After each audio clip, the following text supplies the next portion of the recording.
sleep until game days. The Buffalo Bills will get their preseason underway tomorrow afternoon at home against the New York Giants. Bill starters are expected to go to some capacity. However, quarterback Josh Allen will not be among them. Pregame will get underway at 9 a.m. and will carry you all the way to kickoff at 1 p.m. from Highmark Stadium, where Chris Brown, Eric Wood, and Sal Capaccio will have you covered from the Northwest Bank broadcast booth. And ahead of tomorrow's matchup, the Bills did announce they have brought in a kicker, with Tyler Bass dealing with an injury, and that kicker is Caden Davis.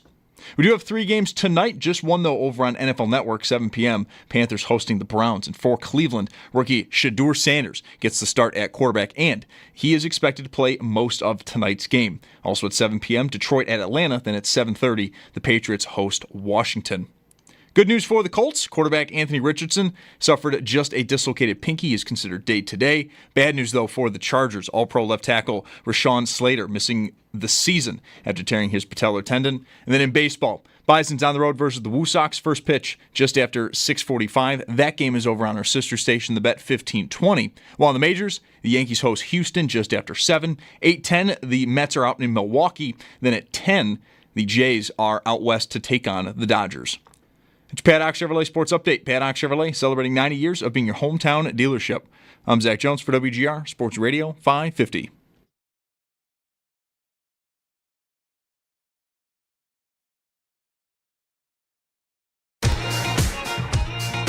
My dad's not here right now. He's still at work. So I'm going to blast him. Mike Schopp and the Bulldog. I'm going to see if there's a clean version so that my parents and the people at my school will not get mad at me.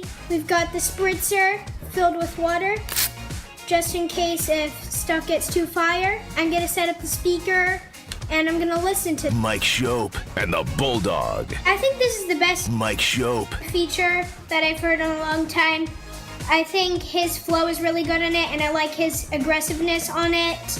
And the Bulldog put not enough effort in it. I think overall his flow was good, but I don't like that mobile rapping. That was my review of Mike Schopp and the Bulldog. Didn't need the spritzer. Wasn't fire enough. No spritzer for you. No spritzer. One more sleep until game day is what I've got in there. Yeah, baby. I mean, yeah, I guess. Preseason football. Right? Can we just agree? I should say, can we just agree? I'll just say what I always say about preseason. This happened with the Hall of Fame game, and it will surely happen tomorrow, leading up 1 o'clock. All right, preseason game. Good, let's go. About 1:15, 1:20. What are we doing here? What am I? What am I investing my time in here? What is happening here?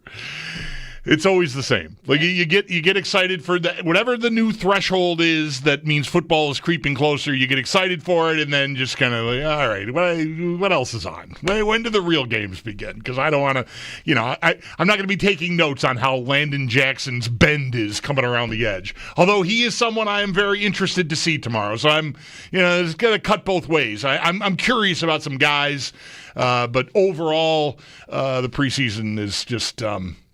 Leaves you wanting nothing more than guys getting off the field healthy. But the build-up is good. Sure. The build-up is good. It's exciting. Yeah. It's like training camp, right? You build up, you're there, okay. All right, when do we go home? When are we going back to Buffalo, right? There's only so many milkshakes I can have here. When do we get into the first preseason game? Right. It's like the draft. Build up. Oh, my God, there's a lot of stuff building up to the draft, and then suddenly it's over, and everybody you thought about it's on other team, you don't care about anymore. Right. You're like, heck with that guy. We didn't want him. What about our guy? It's just all filed away so that like 3 years later when the guy's name comes up, you go, TCU, right? Yeah. Right? I liked him a few years ago coming out. I remember him. Arkansas, I think. Yeah. It's the same thing with preseason. I think it's that buildup of, to me, it's a little bit of psychological, which is you see them on the field, you see them playing, it brings you to a spot where you're almost there. You're almost to week 1. Football's here. We have football every weekend now. You can start talking about all of these things that you've been kind of having tertiary discussions around for the last several months. And I think that's what tomorrow is.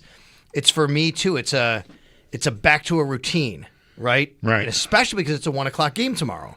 It's like a Sunday 1 o'clock game. Right. I was just talking with some people today about how we'll treat it just like a Sunday 1 o'clock game. And all the things that we normally do on a Sunday, we're just going to do on a Saturday, which is good for us to get back into our routine on the radio broadcast and going to the stadium, and timing for everything there. So for me, that's a big part of it.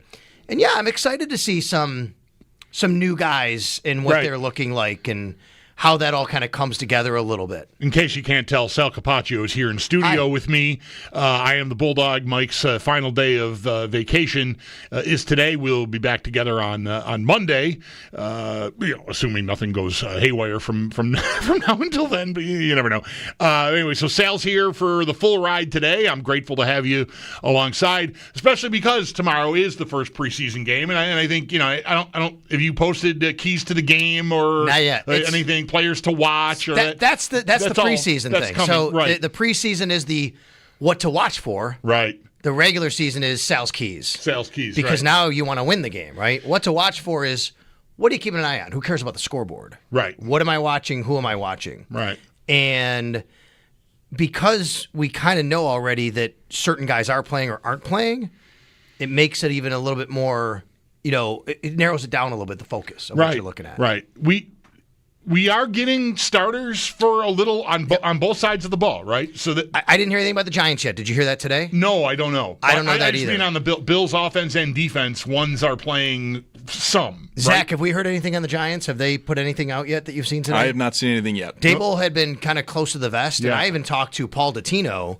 Paul called the Bills-Jets game a few years ago in New York because Murph was out that week. Right. He's the fill-in. In New York, he's doing this game tomorrow here in Buffalo. He called me. He's like, hey, what do the Bills got? And then we kind of worked through that, and he said, Dable hasn't said anything yet. Right. Like, Other than Jackson Dart is going to play but we don't know even who's starting necessarily. No, we don't at this point, unless something's come out that I didn't see today. But yes, for the Bills, starters other than Josh Allen. Right. And injured players or players coming back from injury pretty much who haven't had a lot of ramp-up time, they will be on the field probably for about, I would guess, I don't know, at least a few series, a quarter, something like that. But that a lot of times it depends on how they play sometimes too. Right. Sure. Yeah. If the offense has a really good first drive, maybe that'll be it. Like if they go 10 plays, 70 yards, and score a touchdown, then maybe the first unit, aside from the quarterback, maybe then they sit down and that's the end of the day for them. And maybe the same goes for the defense. If they knock the Giants down and on all series or maybe two, because I think you'd want that's a little different, right? If you give up a long drive, maybe that's enough for the defense. But if you go 3 and out, you stop them 3 and out, you probably go back out there a second time, see if you can do it again. Yeah. Because you want probably more than just 3 snaps from those guys if they're going to play in the game. I think so. With the way the Bills rotate their D linemen, who's a starter, who's not. Yeah, you might get the starters, and then you might get a little bit more of the backups mixed in with linebacker starters, right? So probably after those first few plays, you're looking at something a little bit different. They're also pretty banged up around a lot of spots, especially safety. Both their safeties are out. Right. Both their presumed starting safeties are out. Right. Taylor Rapp, we know, and Cole Bishop, and that's been an issue, obviously. So what does that look like? Terrell Bernard just got back this week, so doubt he's going to get much time. But Matt Milano will probably be out there. Yeah. Now, see, both he and Tre'Davious White, I recognize that they're not quarterbacks. They're not Josh Allen. And if you want to get them some reps, then this is as good a time as any, I suppose. Man, I sort of feel like I might lean more toward Sean McVay than you do, which is just he's been pretty well known for not ever playing any of the starters at all in the preseason. And to me, a guy like Milano, hearing all these reports about how incredible he looks in camp, all the way back, and to an extent, the same goes for Tre'Davious White, I think, right? Yep. I'd be inclined to sort of treat them like Josh Allen if I were in charge. You know what? This is going great. I am not going to expose you to anything unnecessary. And to me, I guess I would qualify playing a preseason game against the Giants tomorrow as unnecessary for those two guys. We know who they are. We know what they can do. And if they're healthy right now, man, I want to sort of bubble wrap that and save it for September myself. I don't disagree. I think Sean McDermott feels probably a little bit different, that they want to get them a little bit of time. Because even Josh Allen is on the table this preseason. I mean, he could play. Right. He could play next week, maybe in week 2. It wouldn't be week 3, I don't think. He could play next week. And if Josh Allen could be on the table, I think anybody could be on the table. But I agree with you, right? And maybe even, to me, it's got to come down to maybe to the communication with those players. Hey, Tre'Davious, what do you think? Hey, Matt, what do you think? How much do you need? And those guys may say, I'm good, coach. If you want me to play, I'll get the reps. That's great. Or they may say, hey, I'm feeling great. I don't think I need to go out there. I think a lot of that has to be communication. I think especially with these veteran players. They've been around a while. They've been with Sean McDermott a long time. You can have that communication. Obviously, Trey left and came back. I would rather see them not out there and risk anything. But sometimes players want to do it. Right. So there's something to be said for players sometimes who say, I want to go out there and get a few reps under my belt. Right, because as much as you can get out of what happens at the because I've never been to the controlled scrimmage situation, the joint practice situation like they'll have next weekend, right? Is that Friday in Chicago? They'll be doing that. I've never attended that, and I'm reading accounts today. Funny enough, the Bears and Dolphins are doing that in advance of tomorrow's preseason game, and it's been really physical from what I've read online. I've seen reporters from both teams tweeting like it's been aggressive. There's been like punches, but it's been kind of nasty. So are those opportunities like if Matt Milano comes on a blitz, is he tackling Caleb Williams next Friday, or is the quarterback is still so it's still that pull up? See, that might be the singular value of playing in a preseason game. Is just to be able to actually finish a rep. Right, like the guy did last night against Richardson. I didn't see who did it. Maybe but I watched the highlight many times with the sound off wherever I was, in some room. I see this. I'm like, man, look at that. What happened? I scroll past Twitter. Right. Oh, my God, look what happened. That's a joint practice. He's not hitting Anthony Richardson. That's correct. The play's probably blown dead. Correct. Because he's in clean, but you're not. Yeah, right. In a joint practice setting, the quarterbacks are wearing red, and it's the same rules you have in the regular practice settings. However, that said, there's a little bit more risk involved because the guy on the other side of the offensive lineman is going hard to make a play. And if he gets close, he's not as worried about hitting the other team's quarterback. He knows he shouldn't, but he's trying to make the team. Right. He's trying to show what he can do. Right. So there is a little bit more risk, but the rule is don't touch the quarterbacks. But what about other ball carriers, like the receivers, running backs? Are they getting tackled fully in a joint practice setting? That is totally up to how you want to run the period. Okay. And you could definitely do that between the two sides. If I remember correctly, I don't think the Bills and Steelers went live very much like that. They did up thud. Right. Like they didn't take to the ground last year. It might have been maybe a period or two, but there wasn't a lot of that. Well, that does sort of translate to why I'm most interested in seeing some of these depth defensive linemen tomorrow. Like that is not usually like the sexiest, where are the new pass catchers? Do we have a new running back? That kind of thing is usually what I think a lot of fans, I myself included, treat the preseason for. I think there's so many new faces and bodies on that defense that, not necessarily in the starting group, although Joey Bosa is new, and that'll be our first look at him, but you're talking about Michael Hoyt and Ogunjobi who are going to miss the first 6 games. You're talking about TJ Sanders and Landon Jackson and Deion Walker, all draft picks that to varying degrees, I'm really interested to see what kind of impact you can maybe start building and hoping for once the regular season gets here, and seeing them be able to play in a situation where they can finish plays, I think is pretty interesting. And I will tell you that the Bills are very excited to see that too, because this is kind of what you're referring to from a fan. It's the same with coaches. Hey, they've been able to do A, B, and C out here. What happens when in that stadium and there's fans and there's a guy on the other side that's trying to eat his lunch to prove that he belongs in this league and what he can do? Like, that can really kind of separate a lot of guys here, right? And we all know the stories over the years, whatever players you want to think about or say. I think Des Lewis comes to mind, right? Man, was he good in shorts and T-shirt. Just when the games came on and he just couldn't be physical enough in a game situation as a wide receiver, that just didn't happen, whether that's at linebacker or somewhere else. I think that coaches want to see the exact same thing you're saying. And I'll tell you, just from conversations I've had, Bills coaches and front office are very optimistic and excited what they've seen from this rookie group, this young defensive line group. But now you got to do it. I'm excited what I've seen from you in camp. Let's go translate, because anything can happen after that. Yeah, I feel like, to me, Jackson is the one that I'm most curious about, just because I feel like edge, I'm not sure still what I've got there. I'm counting on Joey Bosa, and that can be, a little unnerving because of his injury history. And if I'm really, I know there's all kinds of different ways you can get to the quarterback, and we'll see if the Bills sort of build a different beast this year from a, just a strategic standpoint where they use some different things with this new defensive line assistant coach Nielsen here, and if there's more blitzing and just different packages designed to confuse opposing offenses a little bit more. But edge and getting to the quarterback is still, I feel like we're right there still. It's been 5 years since the first AFC title game appearance and loss to Kansas City, and it became, we got to get this guy on the ground.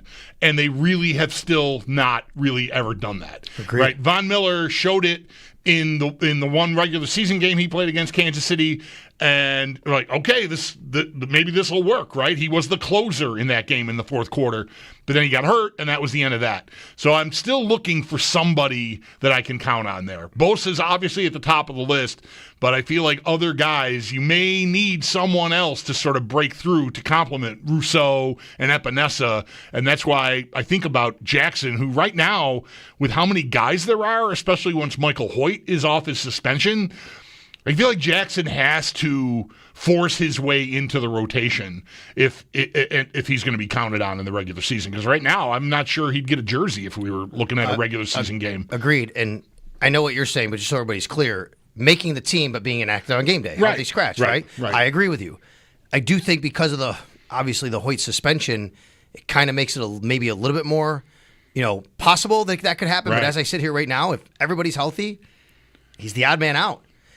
Unless you get to a point where A.J. Epinesa is not on your team because you just have too many guys, and that's the guy that you say, okay, we can move on from. Because I'm going to be honest, I think Javon Solomon has had a nice camp. Right. And he's in his second year. And he's a guy that I think he can provide a little bit of juice off the edge, right? So, yeah, Landon Jackson's probably that guy who, he's either going to be active, he's going to be on the roster, but we have to decide who's active, who's not active. I'm interested to see Deion Walker. Deion Walker is just such a massive human being and such a good athlete. I want to see what that looks like in a real setting against other NFL players who are trying to block him. And if this kid came out the year before he did, many thought he'd be a first-round pick. Yeah. Went back to Kentucky, has the back injuries. Nobody really knows he has the back issues. Just had a down year. Oh, they were discovered at the end of the year. Man, he's had back issues. If he didn't have back issues, maybe that wouldn't have impacted the way he played. I like what I've seen from him. I like what I hear from people, what they see from him. But I want to see what he can do in this setting as well, because I think if you have a guy like Deion Walker who can really do the things they need to do, that can really kind of free up some of those other guys you're talking about as well. Sure, yeah. I mean, he's even a bigger body than Daquan Jones. Daquan Jones has been like that guy, right? And the one technique guy. Walker, 6'7", 300, what are we talking, 40? Right. Like, he's just a massive, massive dude who gets a lot of credit for being very light on his feet for someone that size. So he is a super intriguing guy. I wonder, you mentioned A.J. Epinesa. I'm thinking about Dwayne Carter, a third-round pick from last year. With all these people that are sort of replenishing the defensive line and the defensive tackle position here, Ogunjobi and Sanders and Walker, I wonder about a guy like Carter. Like, is there, assuming Daquan Jones, who I don't think I've heard one thing about one play he's been a part of during camp so far, which that doesn't have to be bad. I have to kind of remind myself, oh, yeah, he's still like the starter at that position next to Ed Oliver. I just wonder about Dwayne Carter, if there's even room for him, too, with all the new bodies. Again, Ogunjobi, much like Hoyt with Jackson, provides some runway for the first few weeks of the season, but eventually they're maybe going to have to make some tough decisions there. And that's a third-round pick from last year. I just don't know where I'm putting him. If Deion Walker sort of, not that they're playing the same style game or anything, but it's another body at defensive tackle. I just wonder if there's room, because obviously Sanders is on your team. Oliver and Daquan Jones, I assume, are on the team. Ogunjobi, they're going to go through the suspension. He's going to be on the team. I mean, how many defensive tackles am I keeping on my team? I agree with you. From where's the room, it'd be stunned me to see them move on from a third-round pick. I know. Right? So I think that they still had plans for Deion Walker, right? The guy I think about is Daquan Jones, actually, for this, which is he only has 1 year left on his deal. You could save $5.5 million by releasing him. Is that a guy? Mm-hmm. To me, you probably financially would make more sense to do that. And if everybody starts showing and doing well, maybe that's where you go and say, okay, like, what are we getting out of this guy here? Like, to me, that would be more of the guy. I'd be stunned if it was Dwayne Carter, but it is the exact same conversation as Landon Jackson. Yeah. Because they both have one guy who's suspended for 6 weeks. At that position, it gives you 6. Without that guy, it's 5. They can keep 10 guys, to have one from each position game day inactive. They've done that before. I think ideally you probably want 9, maybe, but they've done 10 before. So I think you have the 5, but what happens when you have 6? And that sort of kind of sorts itself out as the season goes on. I feel like if for Daquan Jones to be in the crosshairs like you're referring to here, like potentially, save the money and move on, that would mean to me, depending on what they want to do, like we'll see if they still want, as often as they have in past years, the big one tech type guy with Ed Oliver, or do they want a little more upfield, like Sanders and Oliver as a tandem maybe? But I feel like Deion Walker, if he can show that he can do the job that Daquan Jones has been doing for them, then maybe that equation spits out a result where Daquan Jones is looking for work at the end of August or early September. I mean, yes, his future could depend on just those guys being, hey, we're comfortable here, right? I don't know. It's going to be really interesting. So tomorrow, we'll see. Do the Giants play their starting offensive line? Because that's a great test for these guys. We could see right away. You made a point about Jackson Dart earlier. He's going to play. We don't know if he's going to start. So now you'll get 3 years in a row. Jackson Dart this year. Caleb Williams last year, first ever NFL action. Right. Anthony Richardson the year before. That's right. First ever NFL action. The list is long for guys who have had their first ever starts against the Bills. We can go through it. But, I mean, just in the last 3 years, even it's preseason, you're talking about 3 first-round picks getting their first action right here in Orchard Park. Right. We will have some time. We don't really have much now, and we've got a guest coming up at 3:30 and then again at 4 o'clock. Sam Panayotovich, a regular with us from Bet Sweats at 3:30, and then our buddy Chris Trapaso will join us at 4. Eventually, we'll get around to talking with fans, if you're up for it, like who you're excited to see, these position battles that Sal and I are talking about. Really, all we've done so far is talk about the defensive line position, but we'll jump around the roster and certainly are open to hearing from you once we get up and running and clear of these guests. Clear of these guests makes it sound like I can't wait to get done with them. I think you know what I mean. Just free up the show to take some calls from folks at 803-0550 with the preseason game coming tomorrow. Should be a great day, right? I mean, the forecast just looks spectacular. If anything, maybe it's going to be just too hot. I don't know, but still, really nice. Should be a really fun day, and hopefully lots of kids get a chance to get out to the stadium one last time. Yeah, and it's the last preseason game ever inside the stadium, right? I mean, so it'll be interesting, and not that has to mean anything, but you're right, because a lot of people don't take their kids to regular season games. And if you're going to just say, hey, that's the time, tomorrow's it. Right.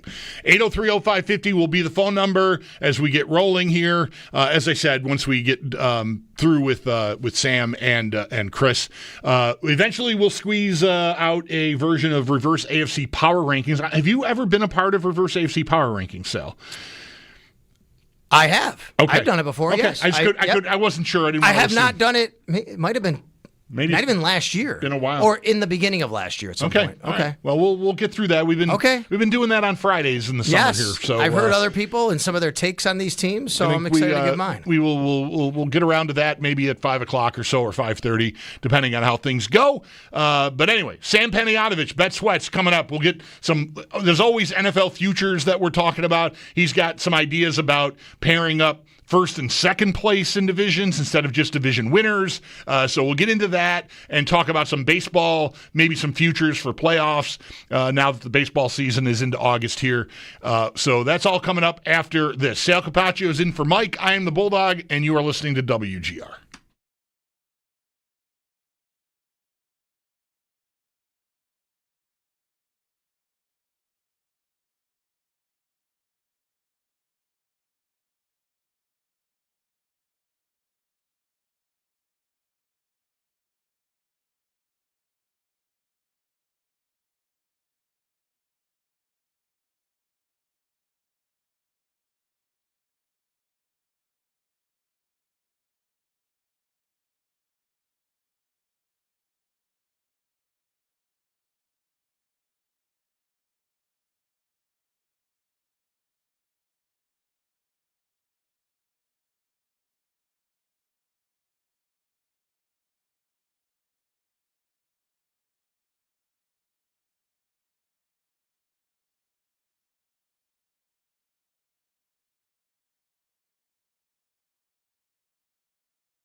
Cleanly. And again, he's got an alley. Wester at the 30. 2 men to beat. Wester could be gone. He's gone. Midfield and rolling. And the rookie 6th-round draft pick will take it to the house. LeJonte Wester, 87 yards. Yeah, there's a preseason highlight for you there. Punt return. I believe I heard 87 yards. LeJonte Wester, everyone. This is where I'm supposed to pretend I know what team he's on, because I don't even know. I didn't listen all the way to the clip. Is that who is that? Was that with the Baltimore Indy game? Baltimore, yes. Yeah, Baltimore. Yeah, I did see. I'm being a little cute. But yeah, I actually saw a profile on him today about how he's showing well, and like maybe Baltimore's got lightning in a bottle in their return game. We shall see. Joining us now on the West Her Hotline is our buddy Sam Padiotovich, Sammy P from Bet Sweats. You hear that show 9 to noon on the Bet 1520 or on the Odyssey app. Sam, you're in here with Sal again 2 weeks in a row. And I told him you were very excited about this development, so let's have a day. I'm a big Sal guy, but I probably won't be as fun as I was last week, because I'm at home and I'm in my office. I mean, last week I'm on the golf course. I'm having a good time. I'm back to being boring today. You're drinking those tequila Josh Allen drinks. What were they? The transfusions, right? Is that what that was called? The Josh Allen tequila transfusion. The tequila with the grape juice and splash of lime ginger ale. I'm drinking agua today. Very boring. I went in on some pop today, and I don't know why. I never drink soda, but there were like some things are being moved around here at Radio City, and there must have been in a supply closet somewhere a bunch of 2 liters of pop. Like it's just sitting there calling. I could use a little jolt. What I want to know is, wait a minute. So I left when I left Western New York. After going to Syracuse, I went down to Florida. For some reason, I've never called it pop since. Now I call it soda, and I'm mad. I want to call it pop like I grew up, but you still do, obviously. I have called it soda for years. Oh, I'm making an effort to be to call it pop. Sammy, what about you? Do you call it pop ever? Chicagoans are pop. Yep, Yeah, I was thought pop so. until I got to Vegas, and then they call it soda. And then I moved to Boston, and it's all soda here. I say pop, and people look at me like I want drugs. I'm like, no, it's soda. Soda. Right. What happened to me is one of my first bosses at the pizza place, when he would be like taking care of customers at the counter, like, anybody need anything to drink? Want a soda pop? He would say it like that. And then I started sort of mimicking him, doing that in a way, sort of almost emulating him, also making fun of him at the same time for all my coworkers. And the soda part just sort of stuck. So you want a soda pop? And I don't know. So now pop. I'm saying pop today, and I don't know. I'm not sure how that happened, but I'm reverting to my original form, which is good. Anyway, all right. So what's shaking in the did you have a bunch of parlays in on preseason football last night, Sam, or what? We did talk about making one on our show, and it lost, as it does, of course, in the preseason. So it's funny you bring that up. There were 3 sharp sides yesterday: the Colts, the Bengals, and the Raiders, in terms of like lines moving 6-7 points. They all lost. The teams, 2 of them lost outright. So the Colts were a 6.5-point favorite on the close, lost by 8, lost outright. The Bengals were a 7-point favorite, lost outright. And then the Raiders got bet from +1 to -4.5, and that game ended in a tie. So those wise guys in Vegas that moved these bad boys 5, 6, 7 points went 0-3. That's not going to happen every day, but I just laugh that you're really relying on a third-string quarterback in the fourth quarter of a game against a bunch of bench guys, and it still might not be good enough to get you there. So I don't play a lot of preseason. I'm a part of some bets. Here's a perfect example for you. This guy, one of my partners, bet the Broncos +1, and that game is on, Saturday night. The Broncos are now a 7-point favorite, so it's moved 8 points. We could still lose, though. That's the crazy part. How in the world does a line for a preseason game move 8 points? Like, what is that based on who's playing and who's not and that sort of stuff? Is that all that is? So the books don't do themselves any service. They basically open a line a week out, and then a day or two later, one team will say, we're going to play our starters for a half, and the other team will say, we're not going to play any starters. And then it just gets crushed. And then the chasers come in. So a guy that saw the line open 1 and moved to 3 goes, well, I might as well lay 3. It's going to keep going. And then it's just a domino rally. So there's a lot of funky stuff that happens in the preseason, but I'm guessing, and I don't know this because I'm not betting preseason, but the guys that know what they're doing, even though they went 0-3 last night, are clearly believing that Denver is going to have max effort, max motivation, and they're probably going to play their guys longer than San Francisco. And then you turn it on, and San Francisco's 4-string quarterback has 3 touchdown passes. It is such a gamble, and that's why I don't do it or advise anybody to do it. And then here's the other part. You tell somebody to bet a preseason game and it loses, they hate your guts. They can take a losing bet. Like if I give them the Ravens on Monday Night Football and it loses, fine. If I give them the Panthers, though, week 2 of the preseason and it loses, people want my head. Why do you suppose that is exactly? I'm not sure that really tracks. Because people can lose money on the preseason on their own, I think is sort of the mindset. Oh, okay. So when somebody like me says, hey, bet this preseason game, I'm this sports betting person, I should know everything, even though I'm going to hit like 55% on a good year. I think that's what it is. If I take you to water and make you pick out the duck and the duck is wrong, that's the issue. Love it. Well, I'm relieved in a certain way. I mean, to hear you say like tread lightly, if at all, into preseason betting, because I don't think I've ever partaken at all, because it just seems like I love some action, but that's not action I need. What do we get in preseason props? Like, how often are those? Like, do they try to steer away from them at the books, at the betting places? Because, you can have guys who are going to play a lot more than other guys, or are they just on the table as much as anything else? So I'll click on the game. Oh, this is the regular season. Excuse me. I have to hit the right tab on my sports book. So let's go to Bills-Giants. I'm just going to click the game, and we have game props. We have team props. No player props, no individual player props, and that makes sense because the books have no idea what to do with a number. I mean, Sal, you probably know Trubisky's probably going to get a good amount, but you don't know exactly how much, and maybe the team doesn't either. So when the books start guessing, that's when it's probably time to shut the player props off. I don't think we're going to see player props until week 1. I just think it's a losing proposition for everybody because everybody's just guessing. So how about, while we're on the subject of the NFL, we were chatting here via text a little earlier this afternoon, and I know you and I went through the exercise, I think, a couple of weeks ago, picking the division winners, all 8 of them, putting that in a parlay. I did that again with Nate yesterday, and I put another one in that's a little bit different than the one you and I did, Sam, mostly because I had to get off of Dallas because, I don't know, the vibes are looking pretty scary with Dallas, so I needed to try to find some value elsewhere. But the order of finish in a division, you were telling me about Kansas City and Denver 1-2 in the AFC West, looks pretty tasty.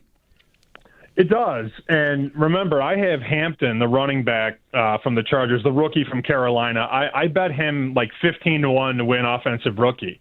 I said, well, look at the line. Look at the coach and the coordinator. They're going to run behind these huge guys, Slater on the left end, Alt on the right. They brought in Becton from Philly. It's Harbaugh and Roman. They're going to run. That number got down to 7-1. Now, that wasn't all action. That also was because Najee Harris blew off fireworks in his face. That helped as well. But now Slater's out for the year with a patella tendon. So they're going to move Alt, who they've been working in at right tackle. He's going to play left tackle, and then they're going to bring somebody off the street to play right tackle. Becton isn't practicing. McConkey's hurt already. And I'm thinking, I made such a good bet, but injuries are the great equalizer. So, I mean, look, the Chiefs have won this division, 9 or 10 years in a row? It's 9, yeah.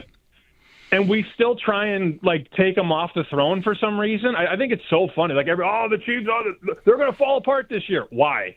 Why are they going to fall apart? They have one of the best combos, coordinator on offense, coordinator on defense. They have an unbelievable player at quarterback. Assuming health, they're going to be fine. But every year, people want to take them out and knock them out. The Chargers were a very popular pick, but their offensive line is already in shambles, and it's not even September yet. Yeah. So I'm thinking if you want to go Chiefs, Broncos, 1-2, the exacta, that's plus 350. And then Broncos, Chiefs is 5-1. If you play them both and it happens either way, you're going to be in a good spot at plus 350, 5-1. Is that a dumb idea? I think I like it. What I'm wondering is what else to pair it up with. I mentioned to you maybe Bills Patriots 1-2 in the AFC East, but I checked that, it's only like plus 200 because the Bills are such a big favorite, and frankly, the Patriots are a pretty big favorite to be like they're the second favorite in the division. Wow. So it's not. I don't know that juice is not quite tempting enough for me. I don't think. Well, that's what happens when you're such a good football team in a really bad division. You really, to make money in that market, the only way you're going to make money is if you put the Bills on line 2, which I have no interest in doing, as we've talked about. Right. So, like, Patriots Bills is 6-1, Dolphins Bills is 12-1, and Jets Bills is 40-1. No, thank you. No, thank you. Right. Well, back to the Chief thing, because the Bills thing is maybe a little bit like that, except what you don't have is the good teams behind them, like you have and have had, at least with the Chargers and the Broncos, shambles of an offensive line already, notwithstanding. Those are two teams that did make the playoffs. They got hammered when they got there last year, but still, they did do it. So it's the NFL. You're always looking for, like, where's the surprise, right? What's the thing nobody sees coming? But I think you're trying maybe a little too hard if you're trying to knock the Chiefs off. I feel like the Chiefs are more likely, Sam, to have, they've got a tough schedule, and they were very fortunate last year with some of the wins that they ended up having. So I think they could be maybe a better overall team and still kind of cruise to the division, but not go 15-2 or anything. But I feel like Mahomes and Reed, I'm feeling a big Mahomes year coming. It's been a couple of years. The story's been, where'd the passing offense go in Kansas City? And I don't know. I'm bracing for that to sort of get back to what we saw, say, 3 or 4 years ago. You may want to consider some Mahomes MVP then if you're feeling that type of way. We haven't really seen him priced this high in a long time. Burrow and Allen are basically co-favorites, which I have no disagreement with. Well, as I say that, the Bengals could suck defensively.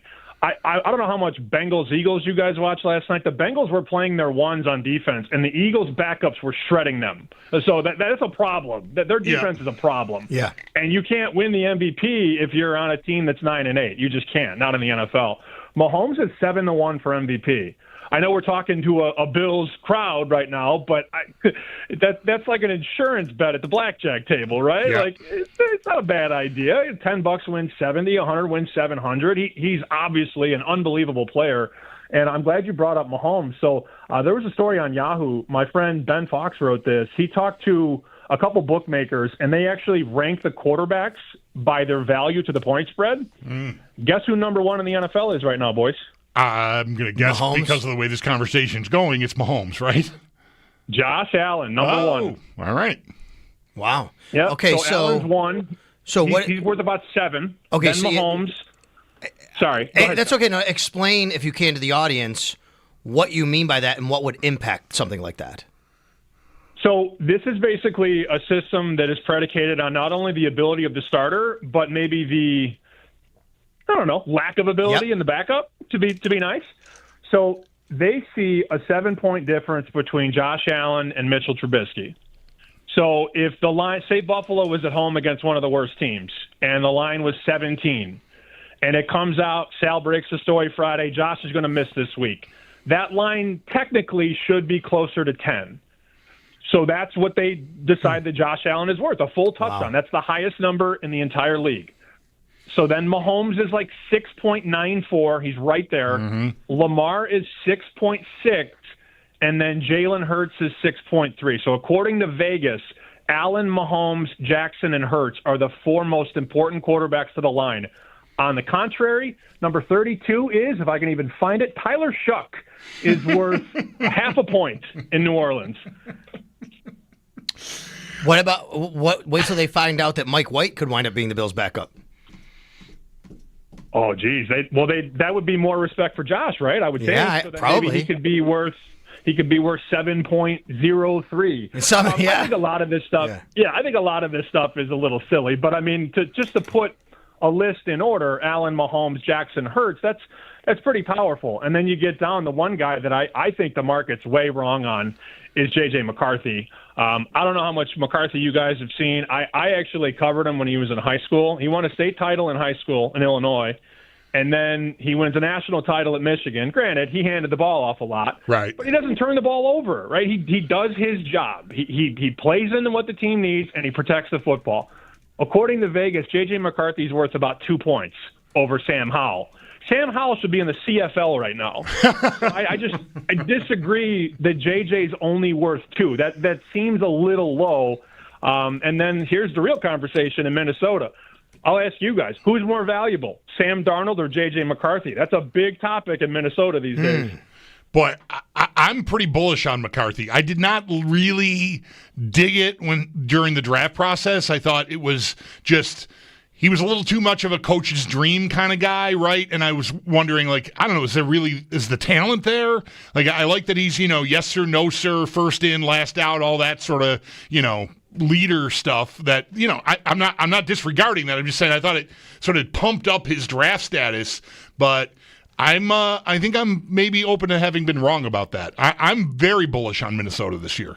Like, I think every division winner parlay, the one I built with you, the one I built with Nate yesterday, I've got them winning that division. The odds are pretty tasty, and I mean that roster is just stacked. I talked with our old friend Matthew Collar, who covers the Vikings in Minnesota, used to work here a long time ago, Sam, and just talking about the way they approached free agency. I mean, they're really leaning into, we've got the rookie quarterback contract thing, let's just load up everywhere else.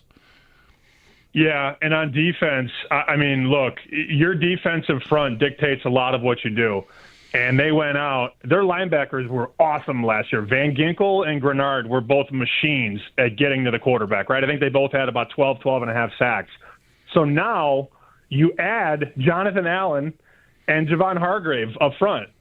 I mean, who are you going to block? Then Dallas Turner from Alabama is going to be in the mix too. He's having a pretty decent camp so far. Their front seven, I don't want to be hyperbolic, but that might be a top 3 front seven in the NFL on defense, which makes everything easier on the secondary. And, oh, by the way, they just got Isaiah Rodgers from the Eagles, won a Super Bowl. They got Jeff Okudah from Houston to play the other corner. Their defense is incredible. And then you got Brian Flores, who's one of those, 4A guys, right? The head coaches are in the major leagues.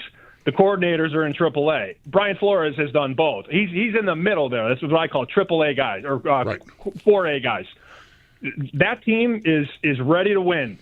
They just need the quarterback to protect the ball, and I think they can. I really do. Yeah, and you got to get Detroit out of the way, And so you have to sort of be friendly with the idea that Detroit is going to take a step back with the coordinators leaving, and that's entirely conceivable. Jared Goff with a different voice in his ear.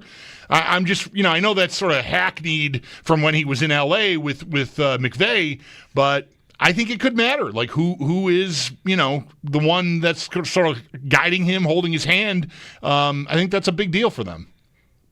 I've heard a couple things actually about Detroit, and most of the fallout from last year is that it was all Ben Johnson on offense and all Aaron Glenn on defense, and Dan Campbell just screamed at everybody.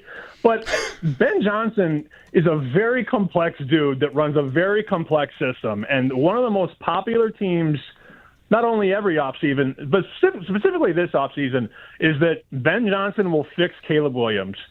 And I'd just be very careful on that take, because Ben wants everything to fit a certain way and follow the script and don't improvise. That's not Caleb Williams. So I also, on the other side of that, I heard this new OC in Detroit is just going to feed Gibbs.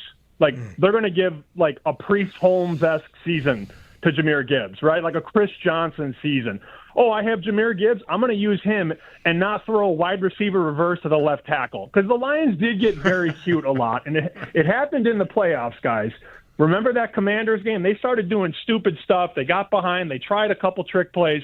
I think this new regime is going to focus on, hey, we have Jahmyr Gibbs. Let's actually use him a lot. Let's have him touch the ball 400 times and see what happens. I wanted to get some thoughts from you before we part ways here on baseball, like moving towards. Do we not have to do that since I'm a Yankee fan? Can we not do that right now? Sal's in a bad place with the Yankees, Sam. How are you feeling about the Yankees right now?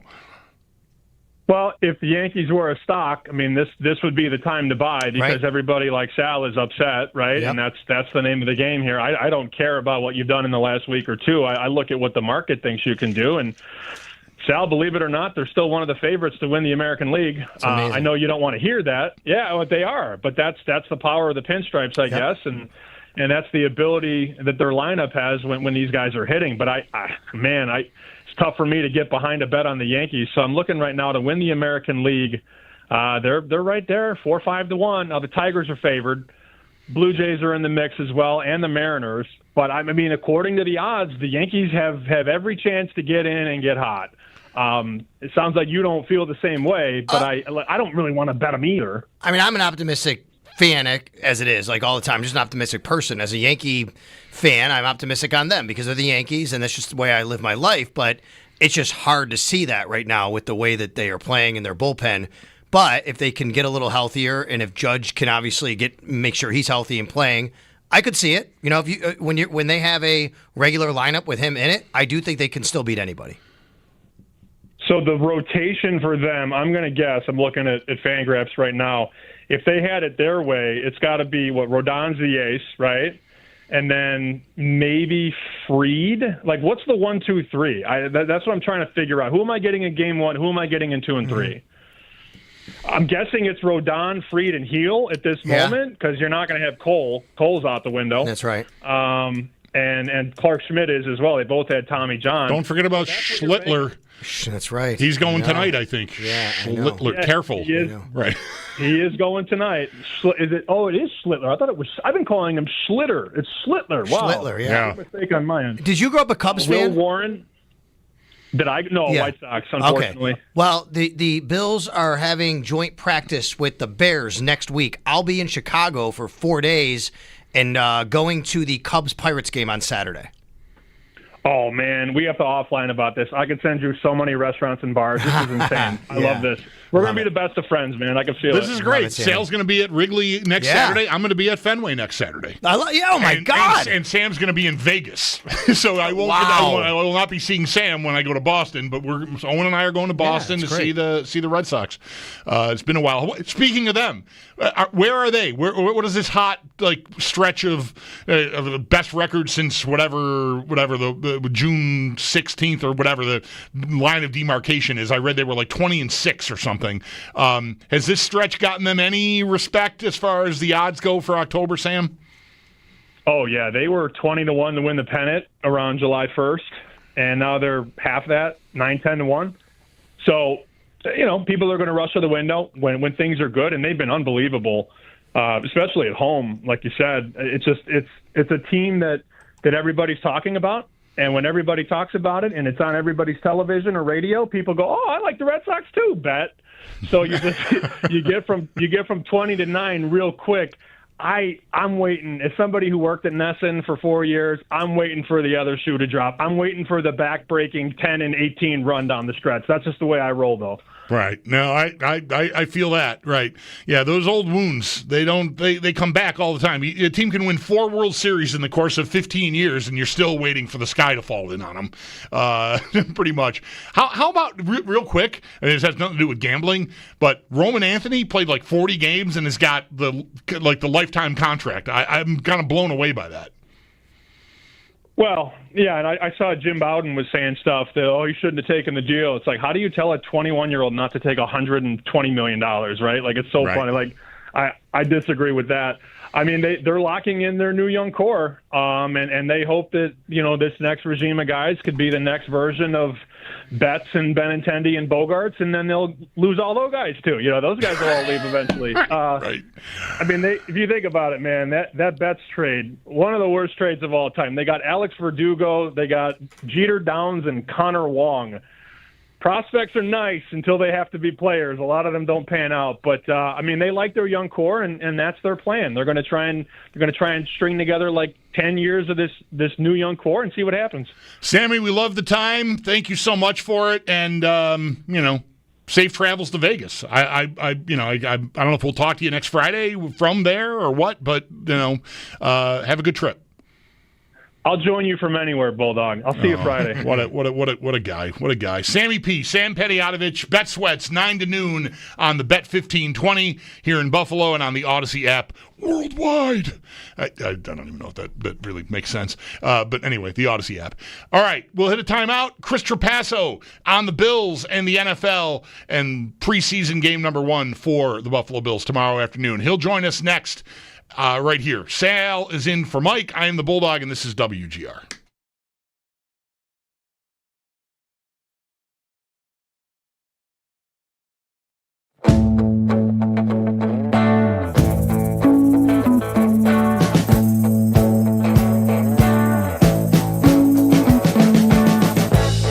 We've been living in sin so long, all the feels are gone. Fella stopped me on the street last night, said everything's alright. Roller coaster, make it through the day, I'm right. It seems your meal ticket is gone, but life goes on. I could never imagine something better. Yeah, right. Now you're cooking on high heat in the middle of the street. Roller coaster, take me to a better time.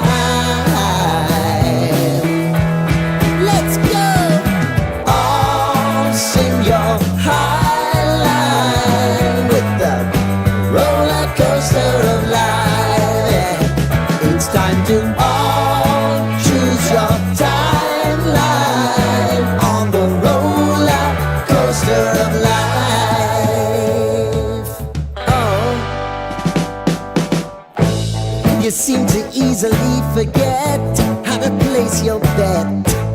When everyday life gets you down, you gotta steal the crown. Got to own it. Don't bitch and moan about it, please. God forbid you scrape your knees, and it's nothing to sneeze at. Oh, I've told you over and over again. You gotta get both hands around it and make your own plans. Roller coaster, it's taking over, it's about time.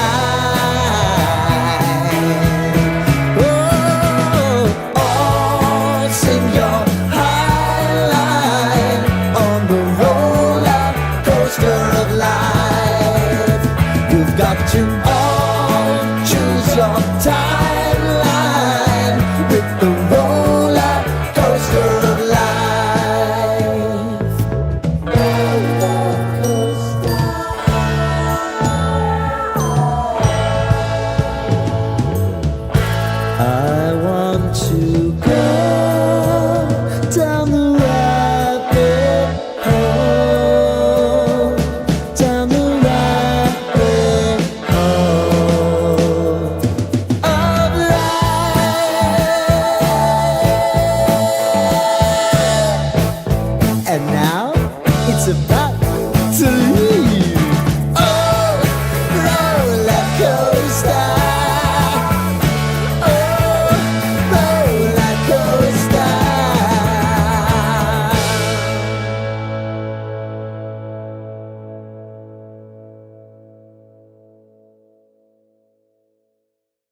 Sleep until Bills game days. The Buffalo Bills will get their preseason underway tomorrow afternoon at home against the New York Giants. Starters will go to some capacity. However, Josh Allen will not. And pregame is going to get underway bright and early at 9 a.m. and carry you all the way to kickoff at 1 p.m. from Highmark Stadium, where then Chris Brown, Eric Wood, and Sal Capaccio will have you covered from the Northwest Bank broadcast booth. And ahead of tomorrow, the Bills did announce they have brought in a kicker with Tyler Bass dealing with an injury, and that is Caden Davis. We do have 3 games tonight, though just one is on the NFL Network, 7 p.m. The Panthers host the Cleveland Browns, and for Cleveland, rookie Shedeur Sanders gets the start at quarterback and is expected to play much of tonight. Also at 7 p.m., Detroit at Atlanta, then 7:30, the Patriots host Washington. Also got some good news for Colts quarterback Anthony Richardson. He did leave yesterday's game early, but just suffered a dislocated pinky. Is considered day-to-day. Bad news, though, for the Chargers. All-pro left tackle Rashawn Slater is going to miss this season after tearing his patellar tendon yesterday in practice. Then in baseball, Bison's on the road versus the Woo Sox. First pitch at 6:45. That game's going to be on our sister station, the Bet 1520. And then in the majors, Yankees host Houston just after 7. At 8:10, the Mets are out in Milwaukee. Then at 10 o'clock, the Blue Jays all the way out west, and they will take on the LA Dodgers. That's your Padoc Chevrolet Sports Update. Padoc Chevrolet celebrating 90 years of being your hometown dealership. I'm Zach Jones for WGR Sports Radio 550.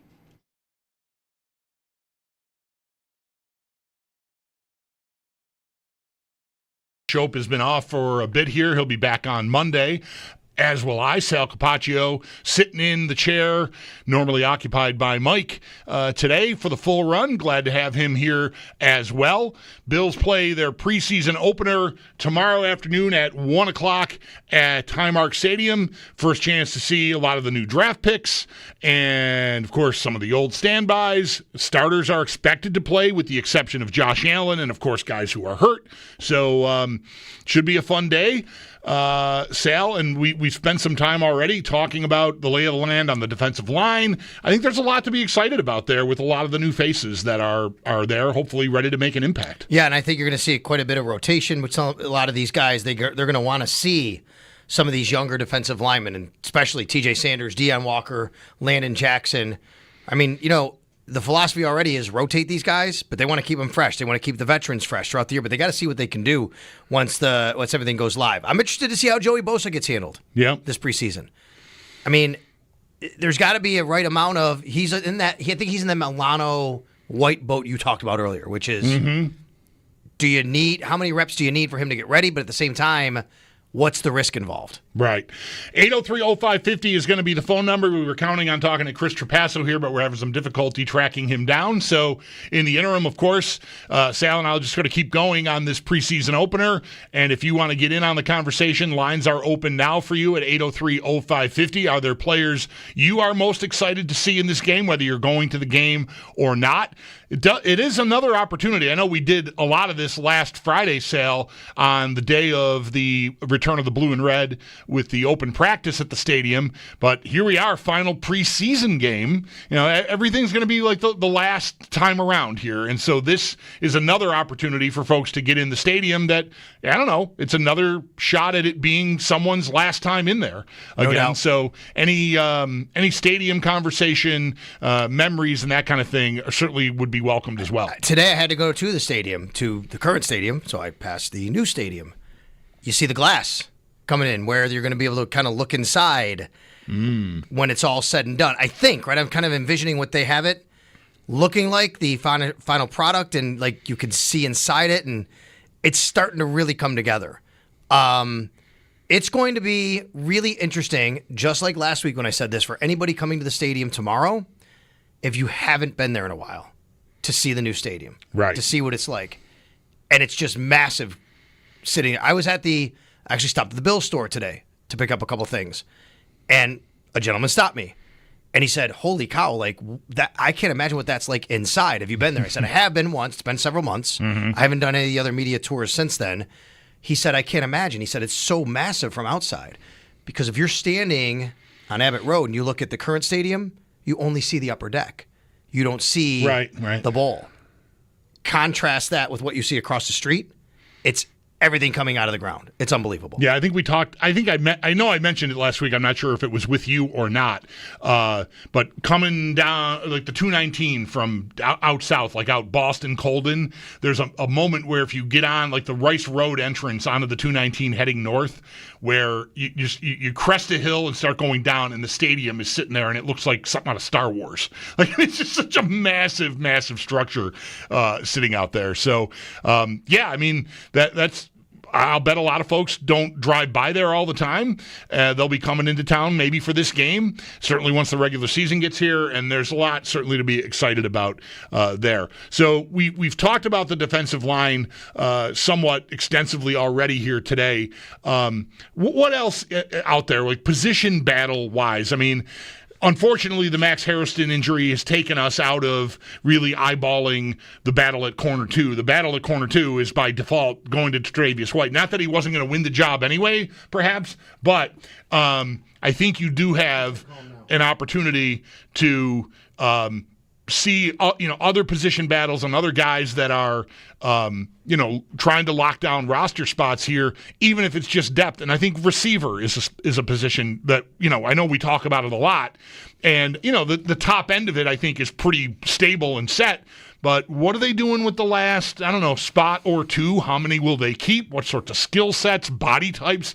Like, what sort of guys might they be looking for there? Yeah, I think anything's on the table there. I still think Elijah Moore probably is a guy you're looking at to make the team, but who knows? I really like Christian Wilkerson and what he's put together. Tyrell Shavers is always in that mix. We know that Khalil Shakir is not going to play. Curtis Samuel's not going to play. That opens the door for some of these guys to get a little extra opportunity. I'm excited to see and interested to see Joshua Palmer's rapport with Josh Allen. Yeah, definitely. All right, we did it. We found him. Chris Trapaso is now with us here on the West Her Hotline.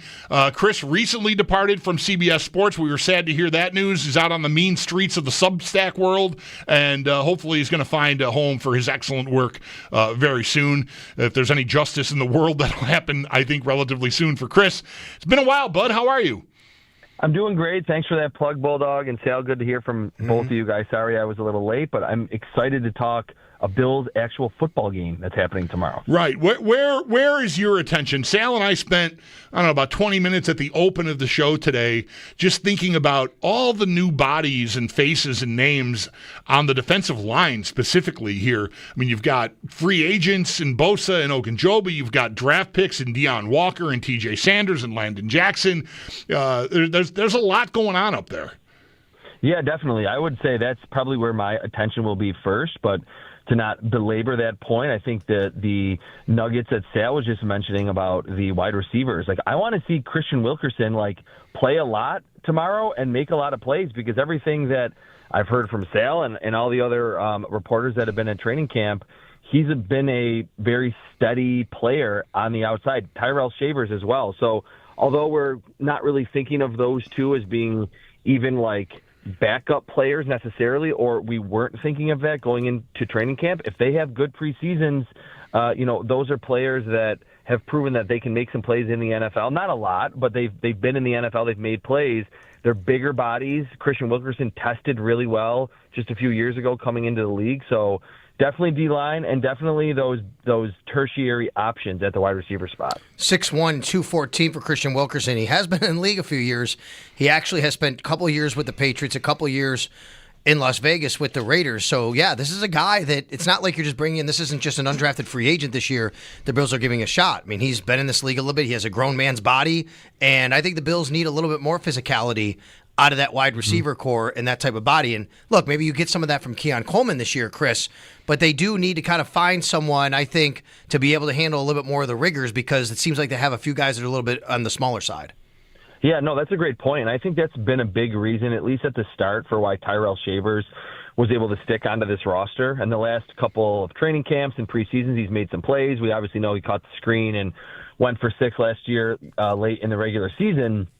But I think the Bills do really want to have a diverse physical profile in their wide receiver group. And I think from the outside, it's easy to say, oh, they have all these slot receivers, and Curtis Samuel's kind of redundant with Khalil Shakir, and so is Elijah Moore. To have that 6'1", 214, like you mentioned, that's a physical presence, and that's why they've talked about that they kind of gravitated toward Keon Coleman in the top of the second round in last year's draft. So I think it is important to be able to throw a lot of different styles and body types at a lot of other corners, defensive backs, even as early as the preseason. So defensive line and the other wide receivers, even if they're not going to catch a ton of passes from Josh Allen in this preseason, I'm really looking forward to watching them. You know, Chris, I've wondered since Elijah Moore got here whether he and Curtis Samuel could both be on the team. Will they both make the 53? Now, Samuel's dinged up again here, earlier than it happened last summer. I don't think Moore has had necessarily a great camp or anything. I feel like I've had a few moments here and there, but nothing that consistent, I guess I would say. I wonder, do you think there's room for both of them on this team? I know Samuel's dead money, if you release him, could be a problem. I think a trade is a different story. I think they could save some money if they could just offload him for, whatever, a 7th-round pick or something. But, you got to find a team that wants to take that contract. Maybe that's tricky. What do you think about both of them making the 53? I would be surprised. I feel like whoever doesn't win that role, whatever you want to call that, wide receiver 3 or 4, or the gadget guy in the slot, I think the other one will ultimately either be traded or just cut. I think it's there. I mean, we were just talking about the redundancy at that spot when you're looking at playing in the slot, size-wise, speed. I would be surprised at this point if Curtis Samuel just is on the roster, makes the 53-man right away because of the injuries that he had last year. Now you're mentioning he's injured again. Now, certainly, Elijah Moore has to have a good preseason, and I do think we've seen from Brandon Beane and Sean McDermott that they're not opposed to a Christian Wilkerson or a Tyrell Shavers jumping them, usurping them on the depth chart, and ultimately earning that spot before either of those two veterans. But I would be very surprised if both Curtis Samuel and Elijah Moore are on this roster in September. Another guy that's interesting lately, I'll just throw his name out there, Laviska Shenault. He did miss a little bit early on, but I'm just going to tell you guys, and you know how this works, Chris. You've been out at practices enough in your life. I just thought it was notable to me the other day that during individual warm-ups, whenever Shenault was up, Josh Allen threw him the ball.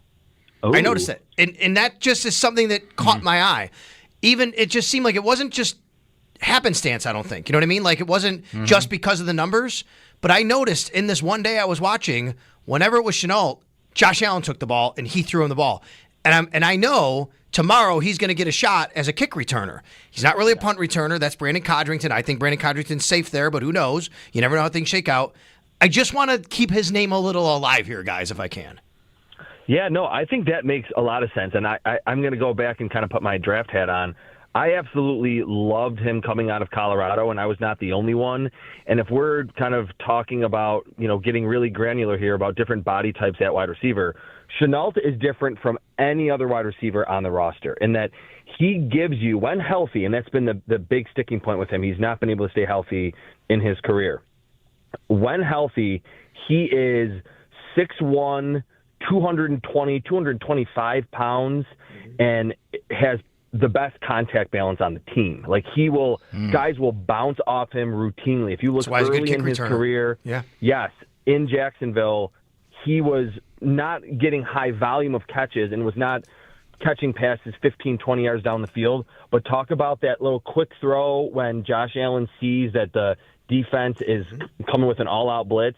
He's the type of player, along with Khalil Shakir, that the Bills are going to want to throw the football to. So, yes, he's certainly made his mark as a kick returner, and he had, I think, 2 kick return touchdowns last year.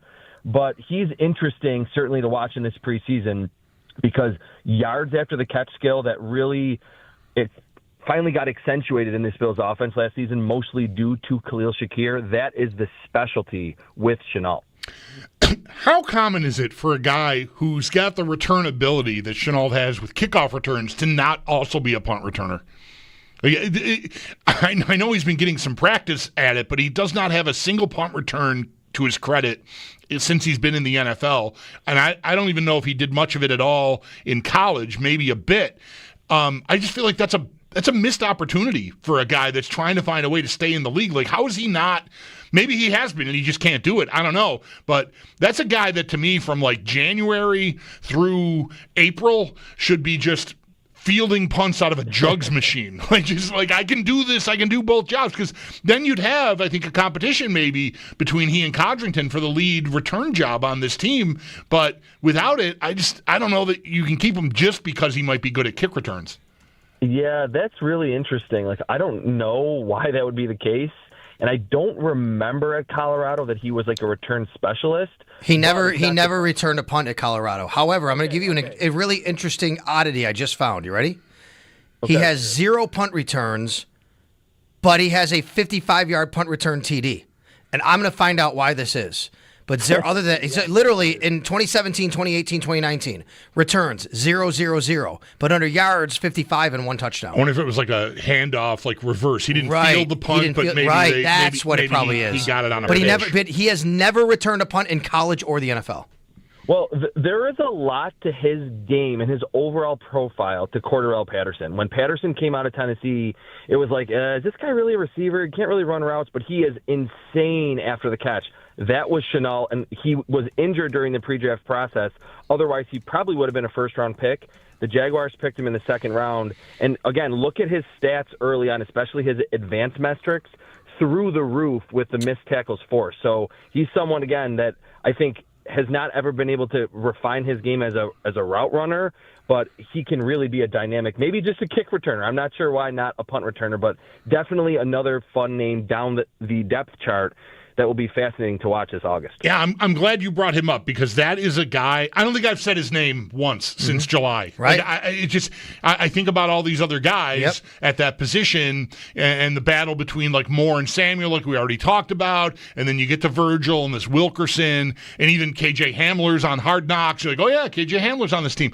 Shenault is like, I just don't even ever think about him being here. And I will tell you, we could have a different conversation tomorrow based on if he does anything. If he pops one tomorrow, kick returning, then I think you're starting to talk about that. But if he does nothing of consequence, then we're back to not knowing that. All right, here it is, 2017. Laviska Shenault recovered the fumble of a teammate and brought it back 55 yards on a punt play. That was it. Yes, he can do stuff like that. He is dynamic with the ball in his hand. That's a good stat oddity, too. That's pretty awesome. Yeah.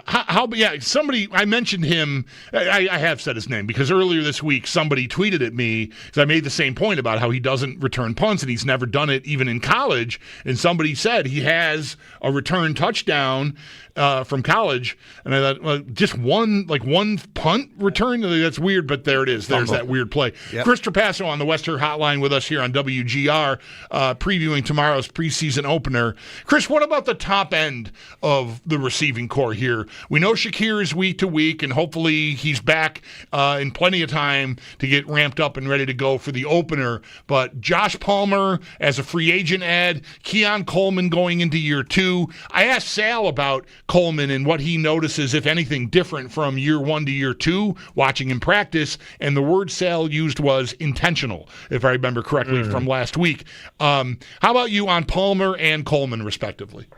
Yeah, I think Palmer was such a low-key ad for this team that he is established in this league as a separator against man. All the advanced metrics say that. Even though he's not a 4.3 guy, he ran 4.50 coming out of Tennessee. He's a downfield weapon. Like, he's proven to be a big play specialist as well. So for the Bills to add that without, breaking the bank at wide receiver, I don't really have any. I mean, of course, he needs to gain that rapport with Josh Allen, but I'm not concerned about him, not producing in this offense because they have so many options underneath and at the intermediate level. The thing with Coleman that I wonder, because I was not out at camp, and maybe Sal's like the perfect person to ask this, how much have they utilized him out of the slot? Or are we thinking he's just like they're going to stick to him being on the outside? Although I do think the word intentional is probably perfect from everything that I had just seen through social media with camp, that he's looked more confident in going up and catching those back shoulders and making plays in contested catch situations. I do still think, though, if he's just on the outside against the longer, more athletic corners, he's going to have problems separating when the Bills do see man coverage this season. So a couple things here. Number one, intentional for me, the way I used it and what I meant by it, Chris, was the way he runs his routes. He's a little bit more slowing down at the top, sinking his hips, making sure he's sticking his foot in the ground, not just trying to beat somebody because he's a better athlete or bigger. You know what I mean? Like, hey, I can just get to a spot. I need to have a nuance in my route. I need to be able to beat these longer corners, these faster corners. How do you do that? I think it comes with maturity. It comes with reps. He came in the league at 20, 21 years old, young guy. I think he has to learn, that these are the best athletes in the world I'm going against. So to me, when I say intentional, I mean, I think he's more aware of how he has to go about his business. Setting up people, getting off the line, getting to the top of the route. There was a clip I put out there once early on in camp. He caught it from a one-on-one. It was a warm-up drill, I should say. He caught an in route, a dig from Josh Allen, and literally immediately put his foot in the ground and went uphill instead of just staying on his path. That's intentional to me. He knows he's got to get upfield quickly because he's good with the ball in his hands. This is one of those other questions I can't truly answer because there's just certain things we aren't allowed to kind of report on and where guys are, what I mean? So formations, I can't really give you anything on that. Right. But so, we'll see that maybe in the preseason. Yeah. Well, I'm curious with Shakir out whether he gets a little mix in there. Yeah. And there has been talk, I know, it's the offseason. It's the time of the year where offensive coordinators talk about how their running back is really more of a slot receiver and all kinds of things that never really come to fruition. But there was more talk this offseason about using Shakir in some different ways. So if you want to use Shakir in some different ways, maybe by virtue of that, if that ends up being the case and not just something to say to get through a news conference for Joe Brady, then maybe that's an opportunity for he and Coleman to maybe, switch roles here and there, and maybe they can find something that really works. 100%, and that's a good point, and I want to put a bow on this specific conversation by saying I've been guilty of this. I feel like I've been on this show with you, Bulldog, before, where I think we can get a little bit too entrapped about, hey, is he an outside receiver? Is he in the slot? Joe Brady uses stacked formations. He uses motion. And part of the reason why I loved Shakir coming out of Boise State, he won on the perimeter and in the slot. They don't really have just like a Cole Beasley that has to be in the slot 95% of the time. And I think that's been on purpose, that they've been intentional with that they want guys that can be closer to the line of scrimmage. They can be near the sideline. They are good in a lot of different roles and a lot of different pre-snap alignments. So Keon Coleman could get a little bit more space, technically being on the outside, but with tighter splits, actually have more room to operate. We went long here on receivers. I opened up talking about the defensive line. Let's get your thoughts on at least the three draft picks here in order. TJ Sanders from the second round, Landon Jackson from the third round, and then the fourth rounder, defensive tackle again in Deion Walker. First up, Sanders. I know we did this back, after the draft, Chris, after they made the picks and everything, but what is that player, Sanders? What's his calling card? Like, what are we looking at with him? I think we're looking at with Sanders, and this is just from going off watching all of his film the last 2 years at South Carolina, a player who comes into the league with similar athletic, explosive traits to Ed Oliver, but is more polished than Oliver was. And it took a few years. We saw some splash plays here and there from Oliver, but it took a few seasons for him to really come into his own as an interior pass rusher. So he's the one that I, probably of the entire draft class, feel the least concern about. I'm very confident in him becoming a quality, three-down player that specializes as a pass rusher. Landon Jackson, to me, I think could take maybe a half a year to a full year to really come into his own. Mm-hmm. And Deion Walker is kind of the enigma in that in 2023, I thought he was the next Dexter Lawrence, and then he had all the back injuries last season and wasn't bad. Was not like, oh, my God, this guy isn't draftable, but was not quite as effective, saw a lot more double teams. He's really the X factor that could really take this defensive line to the next level pretty early on, even though he's only 21 years old, because he did it at an early stage of his career at Kentucky. Where are we finding your work currently, Chris? On Substack, Trap Sheet is the name that I came up with. I'm posting 2 or 3 articles per week. I'll obviously have a lot more, as we start to see some games here, covering the entire NFL, trying to just give outside-the-box analysis and opinions, maybe some new stats here or there on the entire NFL. Resin, right? Resin. And Resin, that's my draft algorithm that I'll reference a lot, and then hopefully during the 2026 draft process can actually explain that a little bit better. But it's kind of like the numbers side of the draft process that I lean on. All right, Chris, thank you so much for the time. Have yourself a great summer, and I'm sure we'll be tracking you down once we get up and running in the season. Bulldog, Sale, thanks a lot, guys. All right, that is Chris Trapaso, longtime NFL draft analyst and player profiler on the Western Hotline with us as the Bills get ready to play preseason game number 1. All right. It's time, open season, open lines, 803-0550 if you're out there, want to get in on anything that we've talked about so far here from a gambling perspective with our buddy Sammy P, or with Chris Trapaso looking at the roster and different battles, the receivers, the defensive line, other positions as well. Feel free, really. Anything goes with preseason game number 1 on deck tomorrow afternoon from Highmark Stadium. Again, 803-0550 is the number. Sal is in for Mike along with Zach Jones. I'm the Bulldog, and you're listening to WGR.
Buffalo Bills will get their preseason underway tomorrow afternoon when they do host the New York Giants. Starters for the Bills will go to some capacity. However, Josh Allen will not be among them. And pregame is going to get underway at 9 a.m. and carry you all the way to kickoff at 1 p.m. from Highmark Stadium, where then Chris Brown, Eric Wood, and Sal Capaccio will have you covered from the Northwest Bank broadcast booth. And then ahead of tomorrow, the Bills did announce today that they have brought in a kicker with Tyler Bass dealing with an injury, and that kicker is Caden Davis. And then tonight we do have 3 games, just one, though, going to be over on the NFL Network. That's at 7 p.m. The Panthers hosting the Browns. And for Cleveland, rookie Shedeur Sanders gets the start at quarterback and is expected to play much of tonight.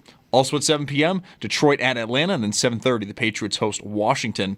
Then in baseball, Bison's on the road versus the Woo Sox. First pitch at 6:45. That game can be heard on our sister station, the Bet 1520. While in the majors, the Yankees host Houston just after 7 o'clock. 8:10 sees the Mets out in Milwaukee. Then at 10, we have the Blue Jays out west to take on the Dodgers. It's Padoc Chevrolet Sports Headlines. Padoc Chevrolet celebrating 90 years of being your hometown dealership. I'm Zach Jones for WGR Sports Radio 550.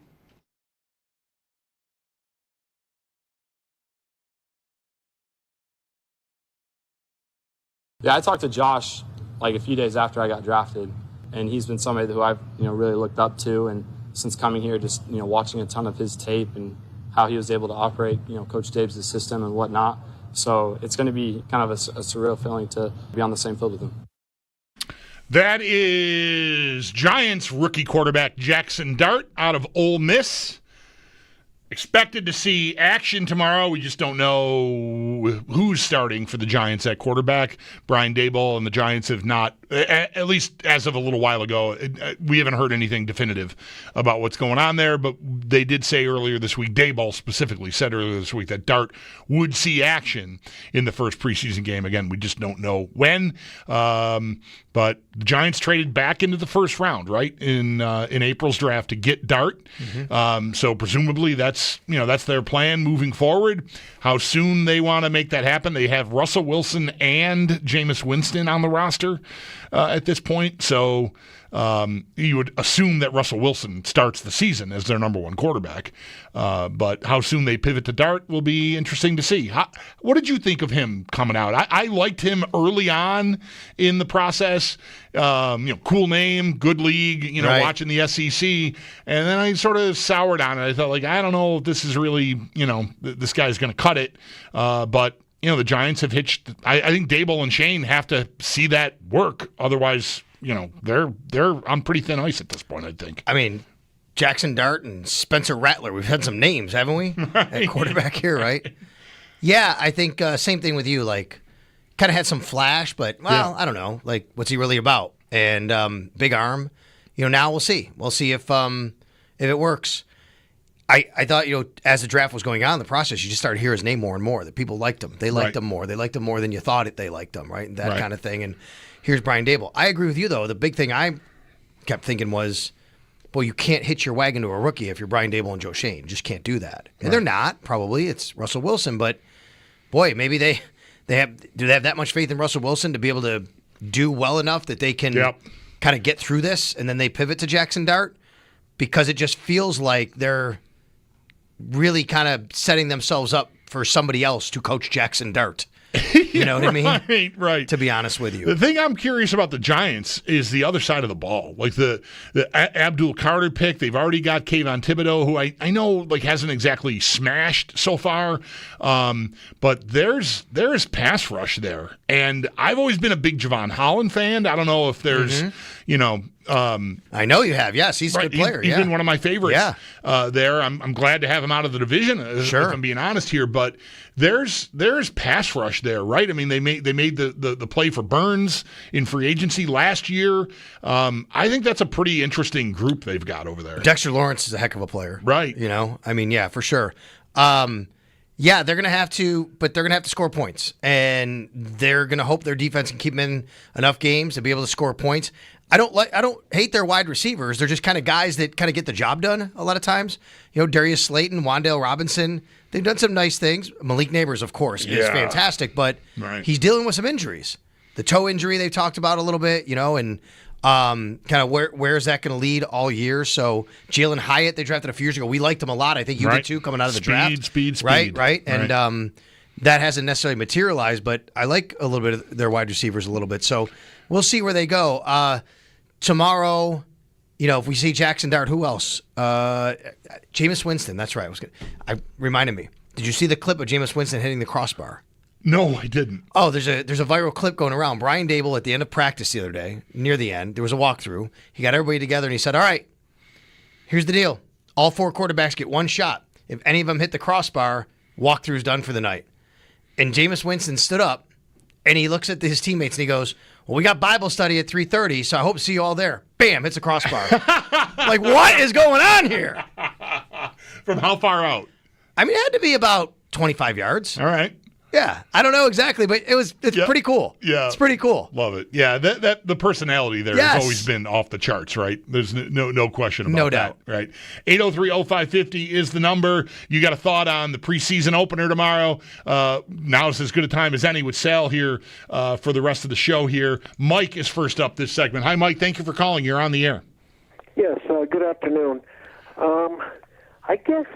I've been a Bills fan since like the 72, 73 season, right around there. Mm-hmm. And, I grew up idolizing, like, Joe Ferguson was kind of my idol back then. Me too. And I liked Fergie a lot, Mike. What's that? I liked Fergie a lot. He was my guy. My dad didn't like him as much, so I always stuck up for him. Do you have any idea about his health, or is he still able? I don't know how much he was able to get back to Buffalo ever, but do you know anything about him? I've not heard anything in quite a few years now. I know there was a health situation, I don't know, 5 years ago, maybe even more than that. I don't want to speak for him. I have to remember. I thought Matt Bove told me they might have interviewed him for the series on the stadium. Yeah. Okay. Yeah. And I guess getting on with the team. Over the years, I've had a lot of uneasy feelings going into the year, especially during like the 80s there, and then of course the 17-year slump, but this year I don't know what it is, but I have a very uneasy feeling about this year's team going in because of the cohesiveness and them not being able, with so many injuries, and then of course with the Cook situation, and I just have a real uneasy feeling, and I hope I'm wrong. Believe me, I hope I'm wrong, but given of course Baltimore's the first game of the year, and to me, I just have a very uneasy feeling because the cohesiveness, especially with the offense, with new receivers, and then of course with the receivers that are injured, and then with the 2 safeties being out. I just see a whole lot of issues, especially at the beginning of the year. Well, Mike, your concerns are well-founded. They do have a lengthy injury list. My approach has been, this is a choice. It's August. And I think better now than in September or even worse, December or January. So what they've avoided so far is anything really, truly devastating. Nobody that should really matter is gone for the year. The most serious injury they've got right now is Khalil Shakir, and he's week to week. I'd say Max Harrison might be. Max Harrison, right. Same sort of deal. But still not season-ending. So, the other stuff, like Cole Bishop, for example, I'm reminded of Terrell Bernard's second year in the league when he was penciled in to be the guy taking over for Tremaine Edmonds, who left in free agency, and he didn't play. Sal, maybe remember better than me, but I think that was an injury that lingered throughout camp. I don't know if he played any preseason games. And then they get to September, he's on the field, and he's, now he's got a contract extension. So ideally you'd be getting the reps, of course. But 2 years ago, they rolled with a linebacker who did not do much going into his second year, and it worked out great. And so hopefully the same ends up being the case for Cole Bishop at safety. I don't disagree with any of that. But I will tell you that Sean McDermott's system, his defensive system, the reason why safety has been so good when it was with Micah and Jordan, not just because they're fantastic players, they developed that cohesiveness and they had it. And I think the concern right now is time on task to develop the cohesiveness. So I think Mike, 100% right. Like, I think that is the longer this goes that you don't have both guys, one is good. Get it one back. That's great. But if they're not together, right, that matters. If Terrell Bernard and Matt Milano aren't together, that matters, right? You individually in a vacuum, they're really good players. Let's get them back. But there's a difference between Terrell Bernard's a different player with Dorian Williams next to him than he is with Matt Milano next to him, even though he's the same player. Right. And I think it's safety. It is critical right now because you didn't get that time on task last year with Bishop, and now you're not getting that time on task again this year with Bishop, and Rapp now is out. Thanks a lot for the call, Mike. If you want to be next, 803-0550 is the way to reach us. Anything on your mind regarding tomorrow's preseason opener would certainly be welcomed. We'll hit up a timeout here. Sal Capacio's in for Mike, along with Zach Jones. I am the Bulldog, and you are listening to WGR.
Very cool of you to choose to spend some of your recreational listening time with us here on WGR this afternoon. Sal Capaccio in for Mike Schopp today. Was that the Goo Goo Dolls just now? Goo Goo Dolls tomorrow? You're going, right? They're playing tomorrow night, yes. Yeah. I told that to Zach earlier, so he bumped back with them. But I'm a big Goo Goo Dolls fan. I know a lot of people here, obviously, in the area are. I've seen them a few times. And tomorrow night, headed to KeyBank Center after the Bills-Giants preseason game to see him play. What a heck of a Saturday you've got planned out. That sounds really good. 803-0550 is the number. West is first up this segment. Hi, West. Thank you for calling. You're on the air here on WGR.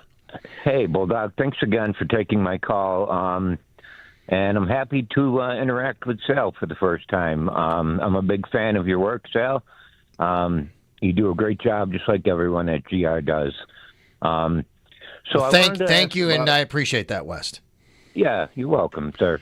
I wanted to talk about Dalton Kincaid, but before, if I can, I want to give you a little backstory real quick. Back when Josh Allen was drafted, Mel Kiper Jr., some people love him, some people hate him. He actually had Josh Allen ranked as his number one player on the board, higher than Mayfield, Darnold, any defensive player. He couldn't have been more right. Now, right.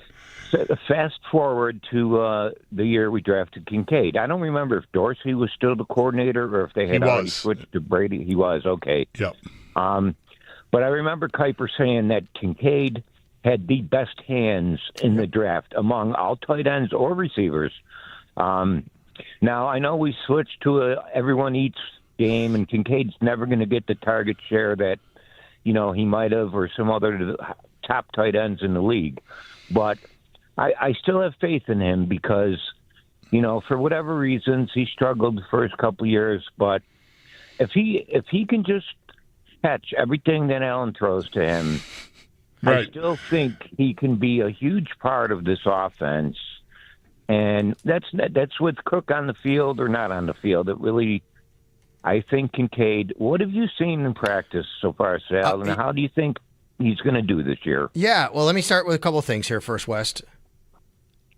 I wouldn't characterize him struggling his rookie year. He had a really catches. Good. Yeah, he broke Bill's franchise records. Now, granted, the bar wasn't super high for tight ends, but still, 73 catches is I think he had the best rookie solid. Catching season ever and best ever tight end rookie. Yeah. So anyway, that being said, though, Metzewar's held that record. No, he did that. So he cleared all other tight ends in that regard and had a really good rookie year. But injuries hurt him last year. Here's what I've seen early on.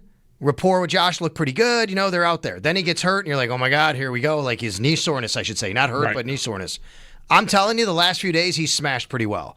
Like, he caught 2 touchdowns the other day in a practice, one down the seam where he just caught it and ran away from people, and then one over the shoulder. The hands are showing up. It's about health, and it's about opportunity, West. You're right, 100% right, West, when you say he's never going to get the target share to have these smashing numbers.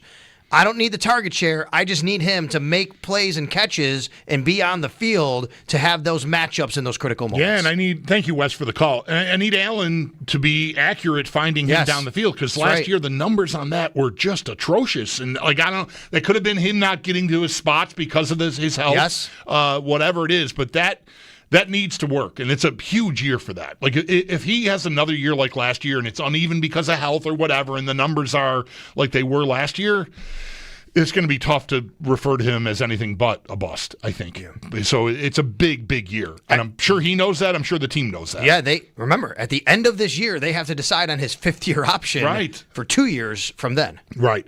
803-0550 is the number. We'll get right back to the phone calls after the top of the hour break. Sal's in for Mike. I'm the Bulldog. You're listening to WGR.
The Buffalo Bills will get their preseason underway tomorrow afternoon at Highmark Stadium when they host the New York Giants. It will be the Bills' only home preseason game this season. Starters are expected to go to some capacity, but quarterback Josh Allen will not be among them. And then pregame, it's going to get underway bright and early at 9 a.m. and carry you all the way to that 1 p.m. kickoff from Highmark Stadium, where Chris Brown, Eric Wood, and Sal Capaccio will have you covered from the Northwest Bank broadcast booth. But ahead of tomorrow, the Bills also announced they have brought in a kicker with Tyler Bass dealing with an injury, that kicker being Caden Davis.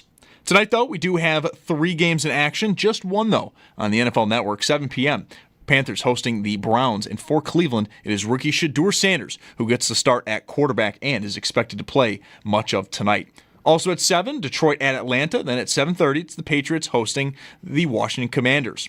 Good news for the Colts. Quarterback Anthony Richardson, he suffered just a dislocated pinky after leaving yesterday's game early. He is considered day-to-day. But bad news for the Chargers. All-pro left tackle Rashawn Slater will miss the season after tearing his patellar tendon. Now at left tackle, it will be Joe Alt. Then in baseball, Bison's on the road versus the Woo Sox. First pitch at 6:45. That game is on our sister station, the Bet 1520. While in the majors, Yankees host Houston just after 7. 8:10, the Mets out in Milwaukee against the Brewers. Then at 10, it's the Blue Jays out west to take on the LA Dodgers. It's your Padoc Chevrolet Sports Update. Padoc Chevrolet, celebrating 90 years of being your hometown dealership. I'm Zach Jones for WGR Sports Radio 550.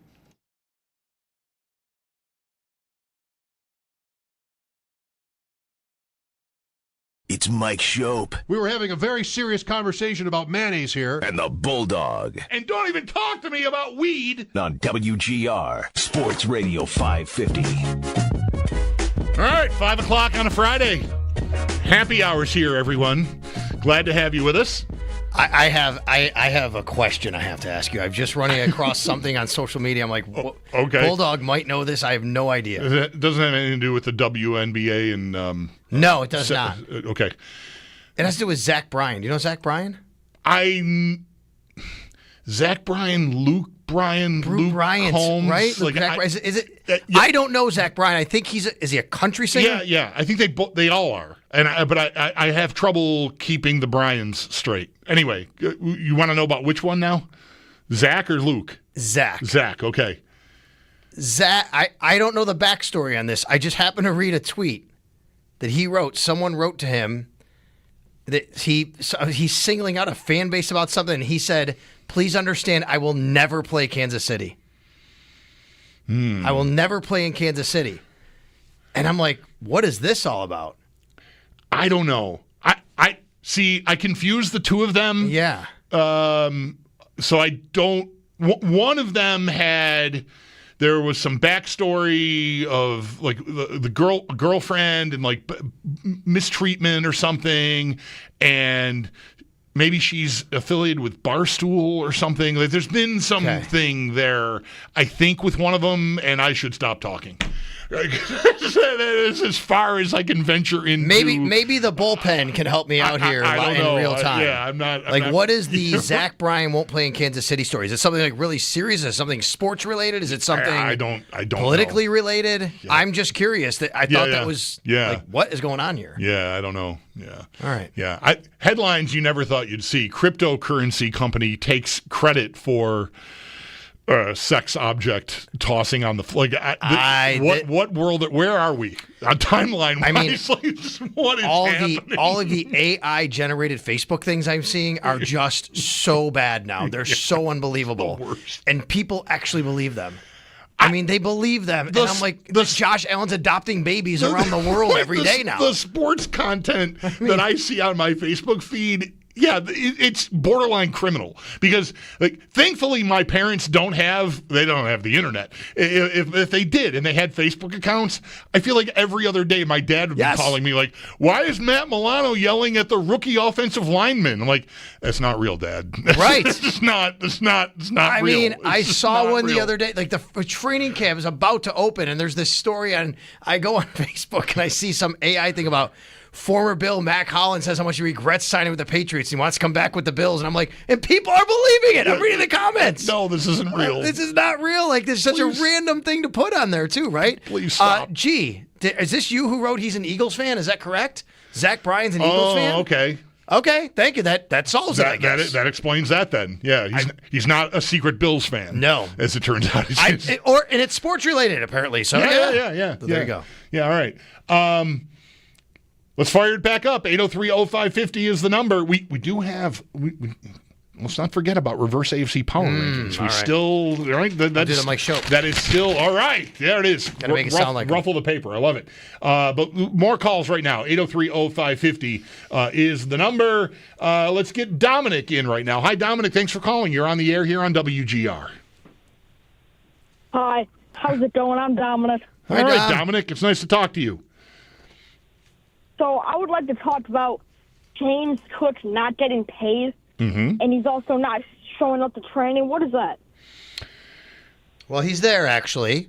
He is with the team. He's taking part in all the meetings and all the things that everybody's doing. The only thing he's not doing, Dominic, is actually practicing because he would like to have a new contract, and the team wants to give him a new contract. They just can't decide on how much that is, and he does not want to get hurt while that's happening because then that would kind of hurt his value. In the meantime, he's also trying to show that, hey, if I'm gonna not be on the team, then you'll see how valuable I am. Does that make sense? Yeah. Yeah. What do you think? What do you think, buddy? I personally do not think James Cook is worth $15 million. And if he were worth $15 million, I'd say we trade him. He's not worth it. We could pick up anybody else. Okay. Josh Jacobs, I heard, is looking for a new team. Dominic, I'm about. Here's where I am. If you were to say the phrase "running backs don't matter," I would want to congratulate your parents. You probably missed that. It's all right. Receivers.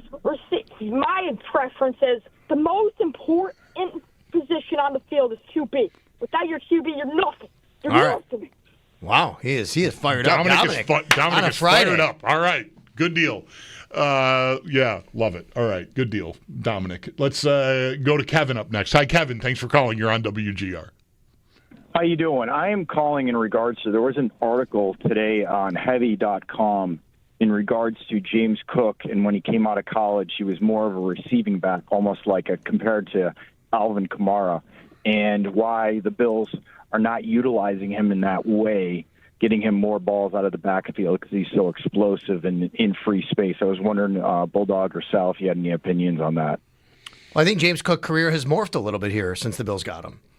Yeah, he was definitely drafted for that reason. They pivoted to him when the McKissick thing kind of fell apart, and Brandon Beane, even himself after the draft, referred to him as a sub back, which is basically like third down back. Like he's not my number one guy, and that has changed. And here's the answer that I would give you, Kevin.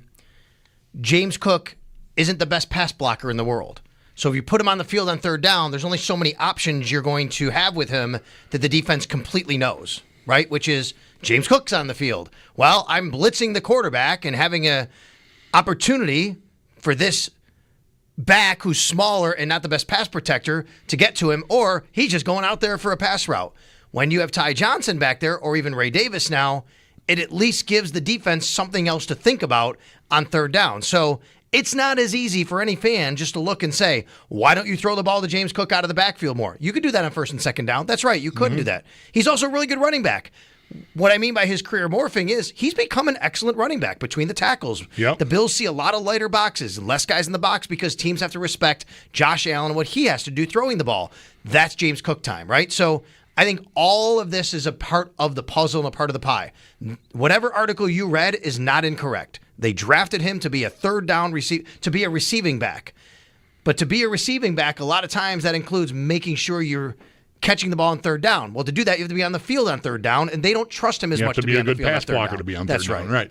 So, yeah, and that sort of, going back to Dominic's call about, the contract demands, like that's where the disconnect, I think, lies. Like the Bills, I think I certainly do. I would advocate for them wanting to use their backfield and the personnel there almost exactly like they did last year.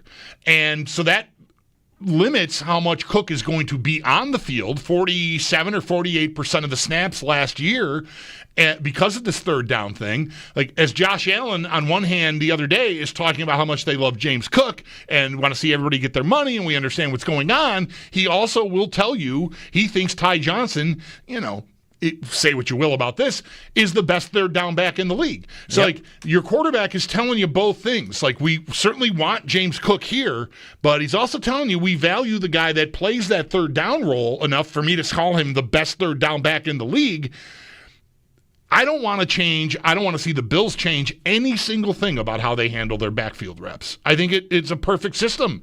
The problem for James Cook is he's not going to be given the opportunity to demonstrate he can handle that third down stuff because there's somebody entrenched there. I mean, they re-signed Ty Johnson. They didn't let him go in free agency. They prioritized him enough to get him back here. So that is just naturally going to limit the amount of money they should want to pay him. If they're not going to use him like, say, the Rams are using Kyren Williams or the Eagles are using Saquon Barkley, those are two very different players, by the way. Barkley is elite at almost everything he does.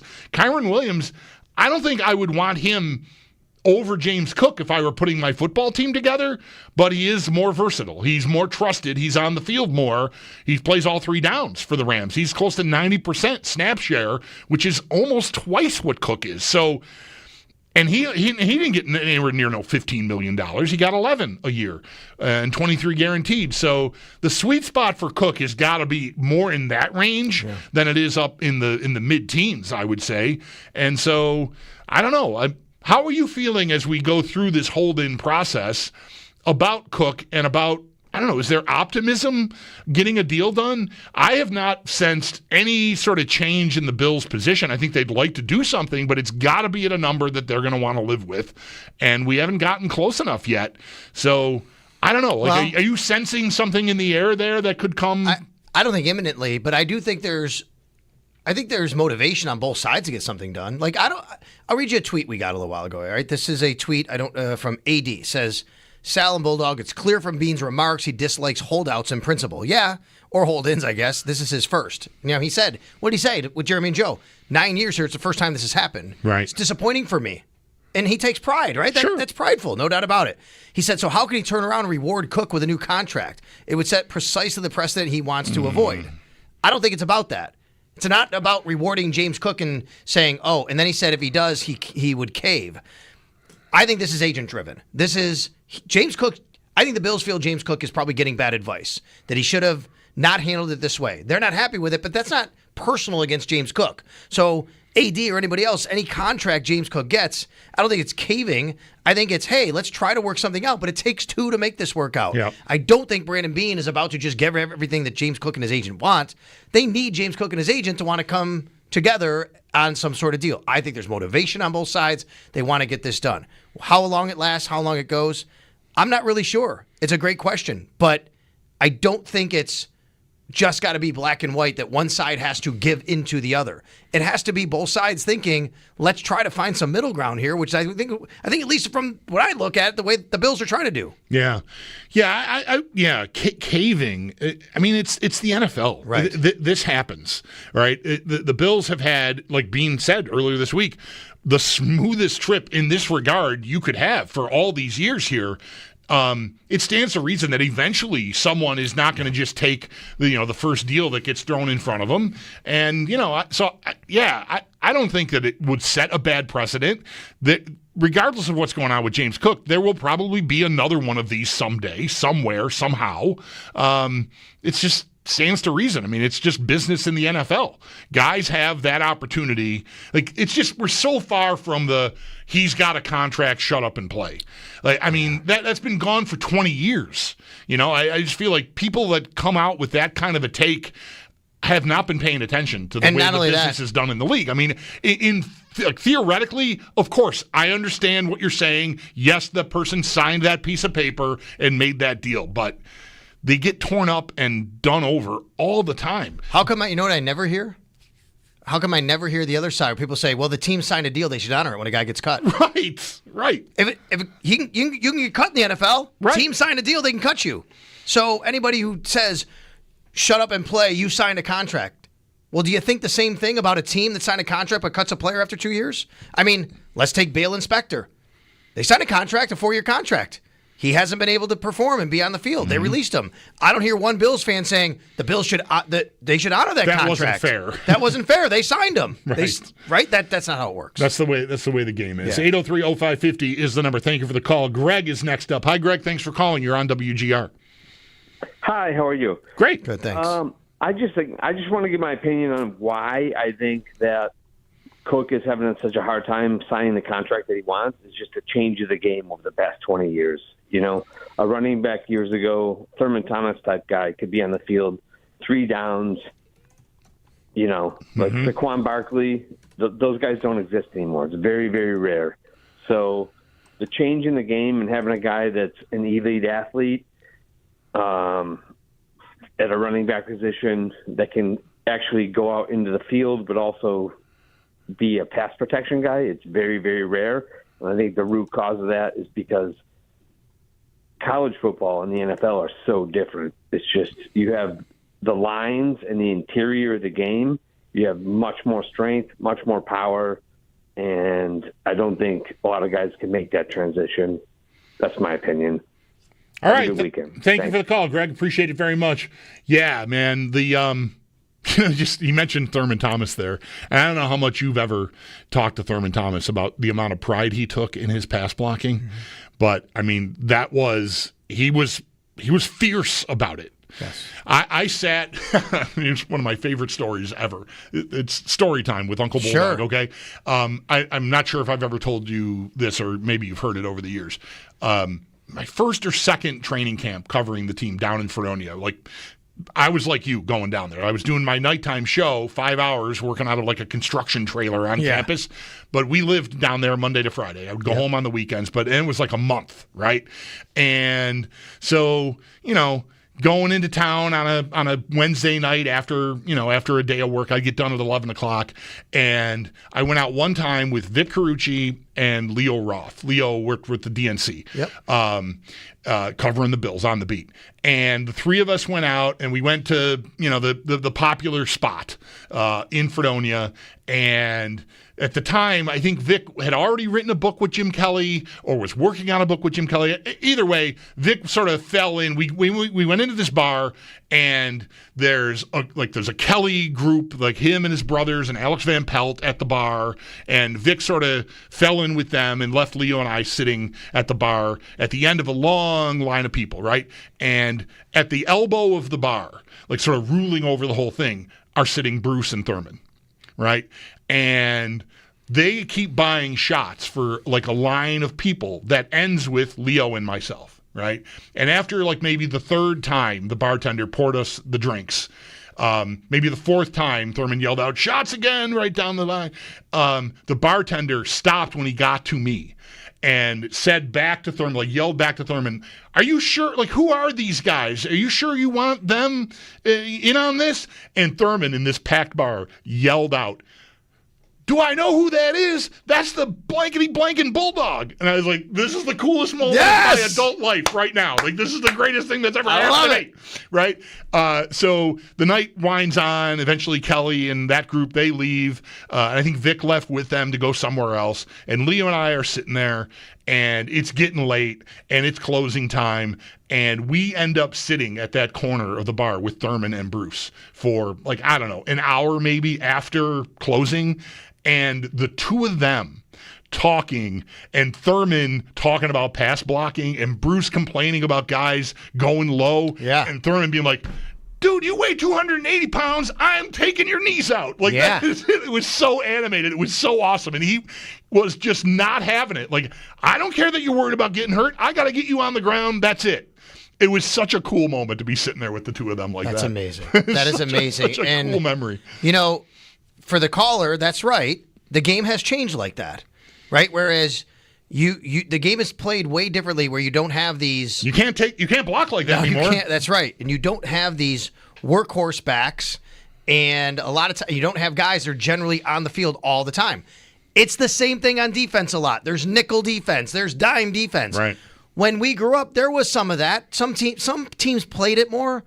but it was pretty much 11 guys on the field, the same guys all the time, right? Right. That's the way it was played. Right. The game just changes. Yeah, your base Yes, defense was 100%. that. Yeah, right. 4-3. You're probably not 4 guys and 3 or 3 guys and 4 and go to town. Third Let's and go. 15, here comes nickel or dime. That's right. And, but that was pretty infrequent. I bet if you go back and look at the splits of like snap share and that kind of thing, whoever the nickel and dime guys were probably played 10% of the snaps or something like that. Even so much as, do we ever even say strong safety or free safety anymore? It's just Ever? safeties. It's just safety. Right. Thanks for the call. Aziz is up next. Hello. Thank you for calling. You're on WGR. Hello, thank you guys for taking my call. I kind of want to offer like a counter argument as to why, like, you know, James Cook is valuable. I know you guys don't debate that he isn't valuable, but I mean, like, I was looking at the highlights of the Chiefs game, and like he, you know, like that run, that play where he took that hit and lunged into the end zone. Oh, dude, amazing! Don't you think? I've said this a few times. If they make the Super Bowl and win the Super Bowl last year, there's a statue of James Cook outside the stadium with that pose. With that one, the left arm on the ground reaching the ball, like it's an all-time moment. I don't know how long I have for the call, but like, you know, I think he's one of the elite backs in the NFL, and like, honestly, like our offense after Brian Dable left kind of sputtered, you know, and he kind of helped with the revitalization of the offense, you know, like he adds a lot of value. Like I was listening, like they said we run the ball like 50%, you know, of the time, and like, you know, he, like you guys said, he has become like more of a complete back, and you know, I just think the passing game is, you know, awesome, but also like, you know, we need to lean on that, like especially in the playoffs, and especially like you said when the teams don't stack the box. You know, I think he's worth the money. You know, Aziz, here's what I could offer you though. Okay, everything you're saying is right. I don't even think Brandon Beam would argue with you.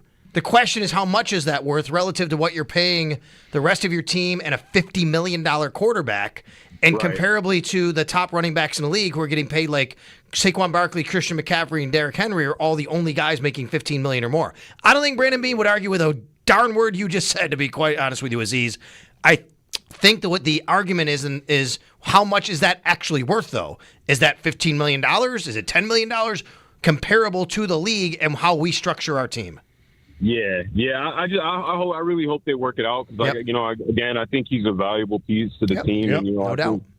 You know, I mean, like people say his attitude. I think he's just. No, anybody saying anything about attitude to me is just nonsense. It's sort of like we were just talking a few minutes ago before you called, Aziz, about, you know, it's just antiquated. Like to hold it against a player trying to get the money when they can get the money is just it's just very old school, and it's just not the way the game works now. Thanks a lot for the call, man. Appreciate it. Have yourself a great weekend.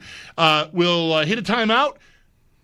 Reverse AFC power rankings, anyone? You got a paper to rustle there? I do. Okay, let's fire it out. I gotta get it off the wall. Some sort of NFC ranking is on here. Do you guys do NFC rankings? Occasionally, yeah. So don't misplace that. Mike has a filing system over there, which mostly is just like basically means throw papers on top of each stuff other. over there. Yeah, that's the filing system. All right, he's Sal Capaccio in for Mike. I'm the Bulldog. You're listening to WGR.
their preseason underway in their lone home preseason game this season against the New York Giants. Starters for the Bills are expected to play to some capacity, though Josh Allen will not be among them. And pregame will get underway at 9 a.m. and carry you all the way to that kickoff at 1 p.m. from Highmark Stadium, where Chris Brown, Eric Wood, and Sal Capaccio will have you covered from the Northwest Bank broadcast booth. But tonight, we have 3 games, just one, though, on the NFL Network. 7 p.m., it's Panthers hosting the Browns, and for Cleveland, rookie Shedeur Sanders gets the start at quarterback and is expected to play much of this evening. Also at 7, Detroit and Atlanta. Then at 7:30, the Patriots host Washington.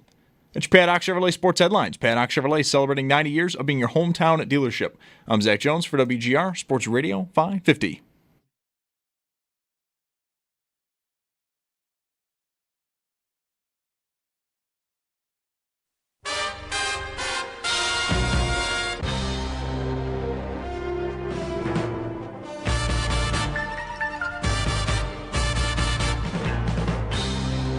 I'm so sorry. The music is playing, and we were delayed. We were on the red carpet. No, we weren't on the red carpet. We're in a t-shirt and swimming trunks in here. For God's sakes, there's no red carpet. It is time for. I haven't done this without Mike here in so long. I got to go find the. I got to find the sponsor. I'm not ready. I feel terrible. Where is it? Panic. There it is. Reverse AFC Power Rankings are brought to you by, frankly, not brought to you by, they are powered by Empire Electric, your residential neighborhood electrician. Visit empireelectricians.com. Sal, you have obviously a high level of importance to the segment, but none more so than reminding me to read the sponsor again at the end. Okay. Reverse AFC Power Rankings we have not done this since the 30th of July, so it's been a little bit. 16. Let's get right into it. No need to dilly-dally around. 16. I'm going to say Tennessee Titans. I'm all right with that. Zach, does he have a say here? I like that. Yeah, once we get to all we need is 2 to move. So, okay. Zach was. All right, I got you. It doesn't really matter what Zach thinks. Oh. How are you feeling about Cam Ward? Kind of like I do about a lot of rookie quarterbacks. Yeah, sure. Maybe he's going to be great. I need to see it. Right. I don't really care what he did in college. Totally different in the NFL. I think Josh Allen taught us a lot about that with all the things being said about him and other quarterbacks who we thought would be great and weren't. So I like his athleticism. I like his accuracy, but there's not much of a team around him. Seems like a coach's dream, too. Yeah, so not much of a team around him, checks that box, yeah. All right, Tennessee 16. 15. I'm going to go Colts here. Wow. I'm fairly certain Joe Flacco is better than both Daniel Jones and Anthony Richardson. I'm inclined to agree with you. I don't know by how much, but I do think he's better than both of them.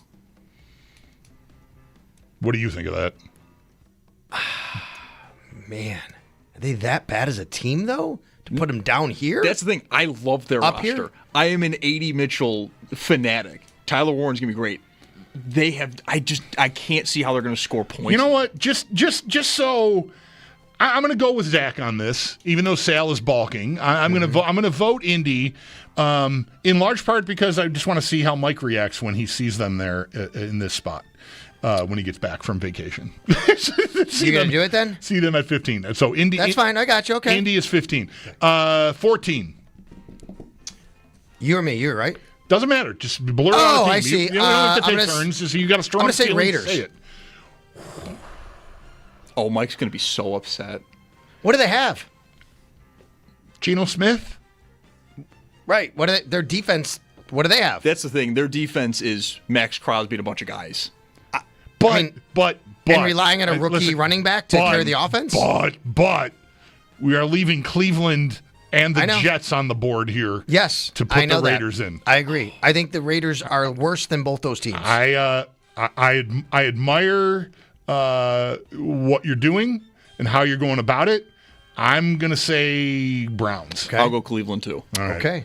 You lose, Sal. See, that's how it works. It's a democracy. Totally get it. That's what we're doing.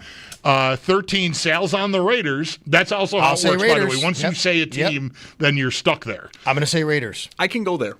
I can get there. Okay. I like Bowers. Genty could be cool. Geno could be fun, but their defense really plus do we have, can we this is pure chaos. Take into account the fact that I think they're in a division with 3 teams definitely better than them? Yeah, that's absolutely true. I definitely agree with that. Reverse AFC power rankings. Wow. Tennessee, Indy, Cleveland, Las Vegas. 12. I'm going to say Jets just before the show gets pulled over. I think I'll agree here. There's only one other team I would consider, and the Jets are just, I can't believe right now that they would have much of it. I like some of their talent. I do. I like their talent, but I'll agree with you here. All right. Sorry, it takes me a while I'm trying to copy Mike's writing so that the page looks neat, which I know is patently absurd, but it's a thing for me. I need it to look right. Okay, 11. Who's the team you think? Jacksonville Jaguars. Yep, Jacksonville. I was high on them, but I feel like it's a lot of Travis Hunter hype for me. I might like them sneakily to win the division myself. The division is not going to be great. Right. So I could see that being in play, but man, you compare to the rest of the teams in the conference, Yep. All right. I may have also picked Jacksonville in that parlay you and Nate did yesterday. Right. I did it, and it's just today I'm like, I don't love it. You have some buyer's remorse on that? You're not feeling good about that? Bad. Yeah, it's bad. Okay. 10. Miami. Yes. Their defense fought each other today in a joint practice. Did you read some of the reports coming out of there? Not just about that, but I quote tweeted one from a Bears reporter saying how they picked off Tua 3 times and just dominated their offense. And I'm like, oh my God. Is that the Bears or is that the Dolphins? Right. And my comment was, okay, the Bills have joint practices next week against the Bears. But maybe a little comparable notes here. Right. Good point. All right. Yeah, I'm good there. 9. I think I'll let somebody else suggest 9. Do you want to go New England here? That was the team that jumped out at me. It's really between 2 teams here. It's them or the Steelers to me. Yes, correct. But I would trust Aaron Rodgers, even though he's been kind of a with Mike Tomlin and with DK Metcalf, more than I trust the entire what the Patriots have right now as they kind of rebuild here. Yeah. And I know I do like the Patriots as maybe the second best team in the division. I just don't know if they can really bridge that gap enough yet. Right. No, I hear you. All right, so New England's 9, Pittsburgh is 8. Yep. That brings us to the playoff tier. 7. Texans. Thank you. That's exactly what I was going to say. 6. I know who I want to say. I know who I want to say. How about you give a team? Cincinnati. Really? I want to say Chargers. I'm going to say Chargers. Yeah. We're both on the same wavelength. Yep. I mean, especially after the Slater injury, not that has to be a super big needle mover, but the way they want to play, that's a huge factor. Yep. Right? And we just haven't seen it come to fruition with them yet, the way it's supposed to. Right. I need to see it. 5, I'll go Bengals 5. I'm all right there. I think I like the Broncos more than the Bengals. I wonder,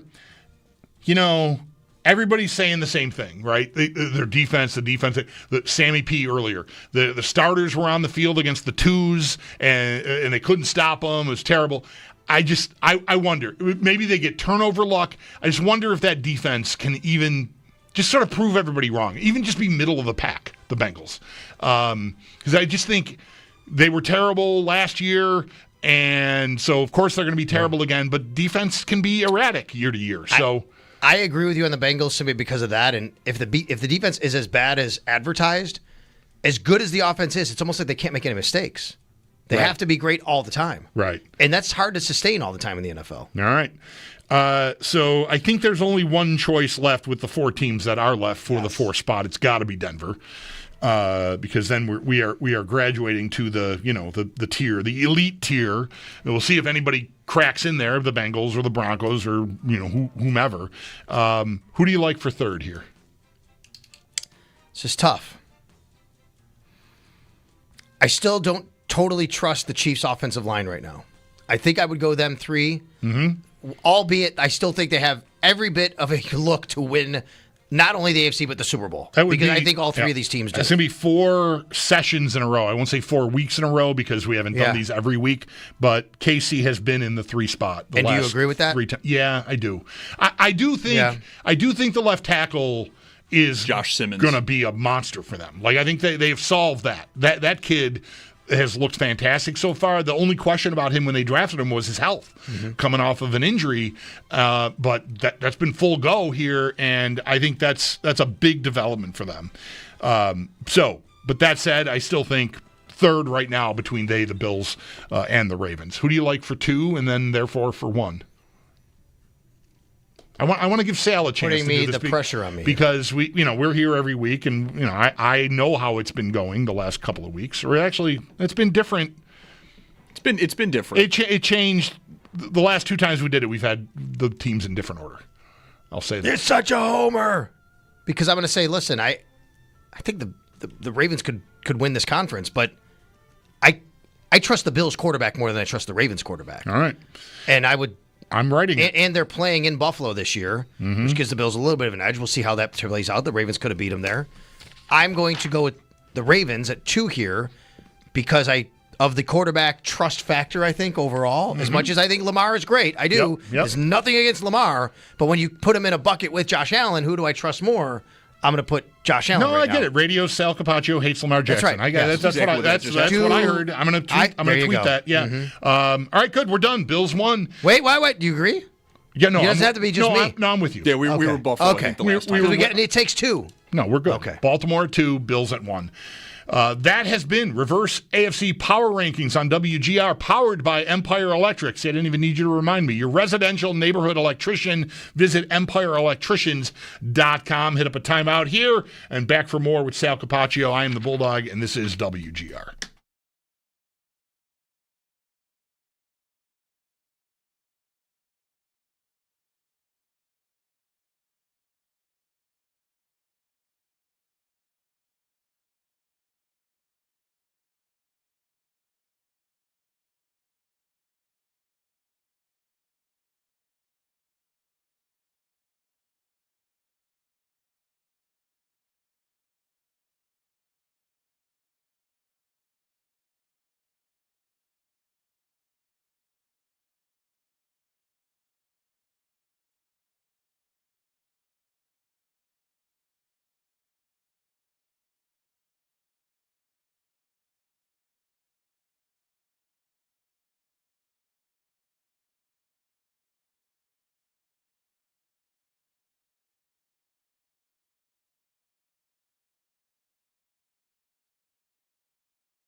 Hanging here on a Friday afternoon. Sal Capaccio in for Mike Schopp. I am the Bulldog. We appreciate you spending some time with us. Preseason game number 1 goes tomorrow afternoon, 1 o'clock, Highmark Stadium. Bills hosting the New York Giants and former offensive coordinator Brian Daboll, now the head coach of the Giants, been the head coach of the Giants now for a few years since he left here. Mitch Trubisky will start at quarterback for the Bills. Josh Allen is not going to play in this game. And I know as camp has been, even during OTAs and mini camp and whatever, now and then, I'd ask you, like, how live is there really a competition between Trubisky and White? Like, is there a battle for number 2 here, you think? Legitimate live battle, yes. This is a competition. And if I had to lean one way of how, like, if it's tied, I think it goes to Trubisky. I think, because it's just, he's built up this with the organization. He's been here. But it is a legitimate battle. Yes. Is there any discerning one from the other at practice so far that you can? Mitch is more mobile. We know that. Right. Mike White, I think sometimes Mike White is more of a kind of boomer bust guy, right? Like sometimes he makes a throw, you're like, boy, that's a nice throw by Mike White. And then you're like, where Trubisky's kind of like the guy in between. He has a higher floor but a lower ceiling. Yeah. I don't know if the Bills can live with the lower floor and higher ceiling. Right. But I think they like that Mike White can bring him a higher ceiling. Yeah. Well, that might be really a sort of sneaky. I mean, hopefully it's not a battle that matters at all to the Bills in 2025, because obviously if either of them have to play, whoever wins the backup job, we're probably in real trouble because something happened to Josh Allen. So that would be, so hopefully it doesn't materialize, but yeah, I'm curious to see how that goes. I've been sort of down on Trubisky for, I don't know, ever since he left here and went back to Pittsburgh. I thought ooh, not really cutting it. All right, we'll hit up a timeout here. Sam Panayotovich from Bet Sweats coming up after this on WGR.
street last night, said everything's alright.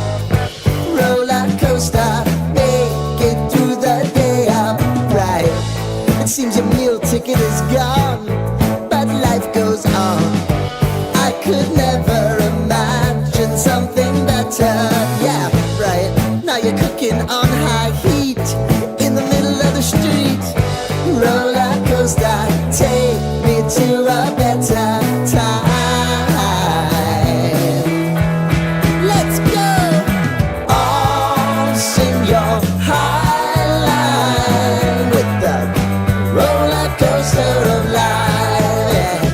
It's time to all choose your timeline on the roller coaster of life.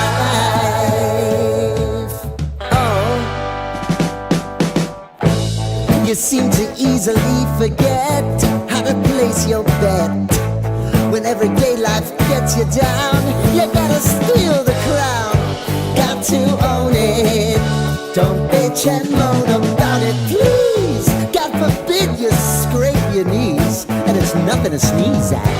Oh, I've told you over and over again. You gotta get both hands around it and make your own plans. Roller coaster, it's taking over, it's about time. Oh, all sing your high line on the roller coaster of life. You've got to all choose your timeline with the roller coaster of life.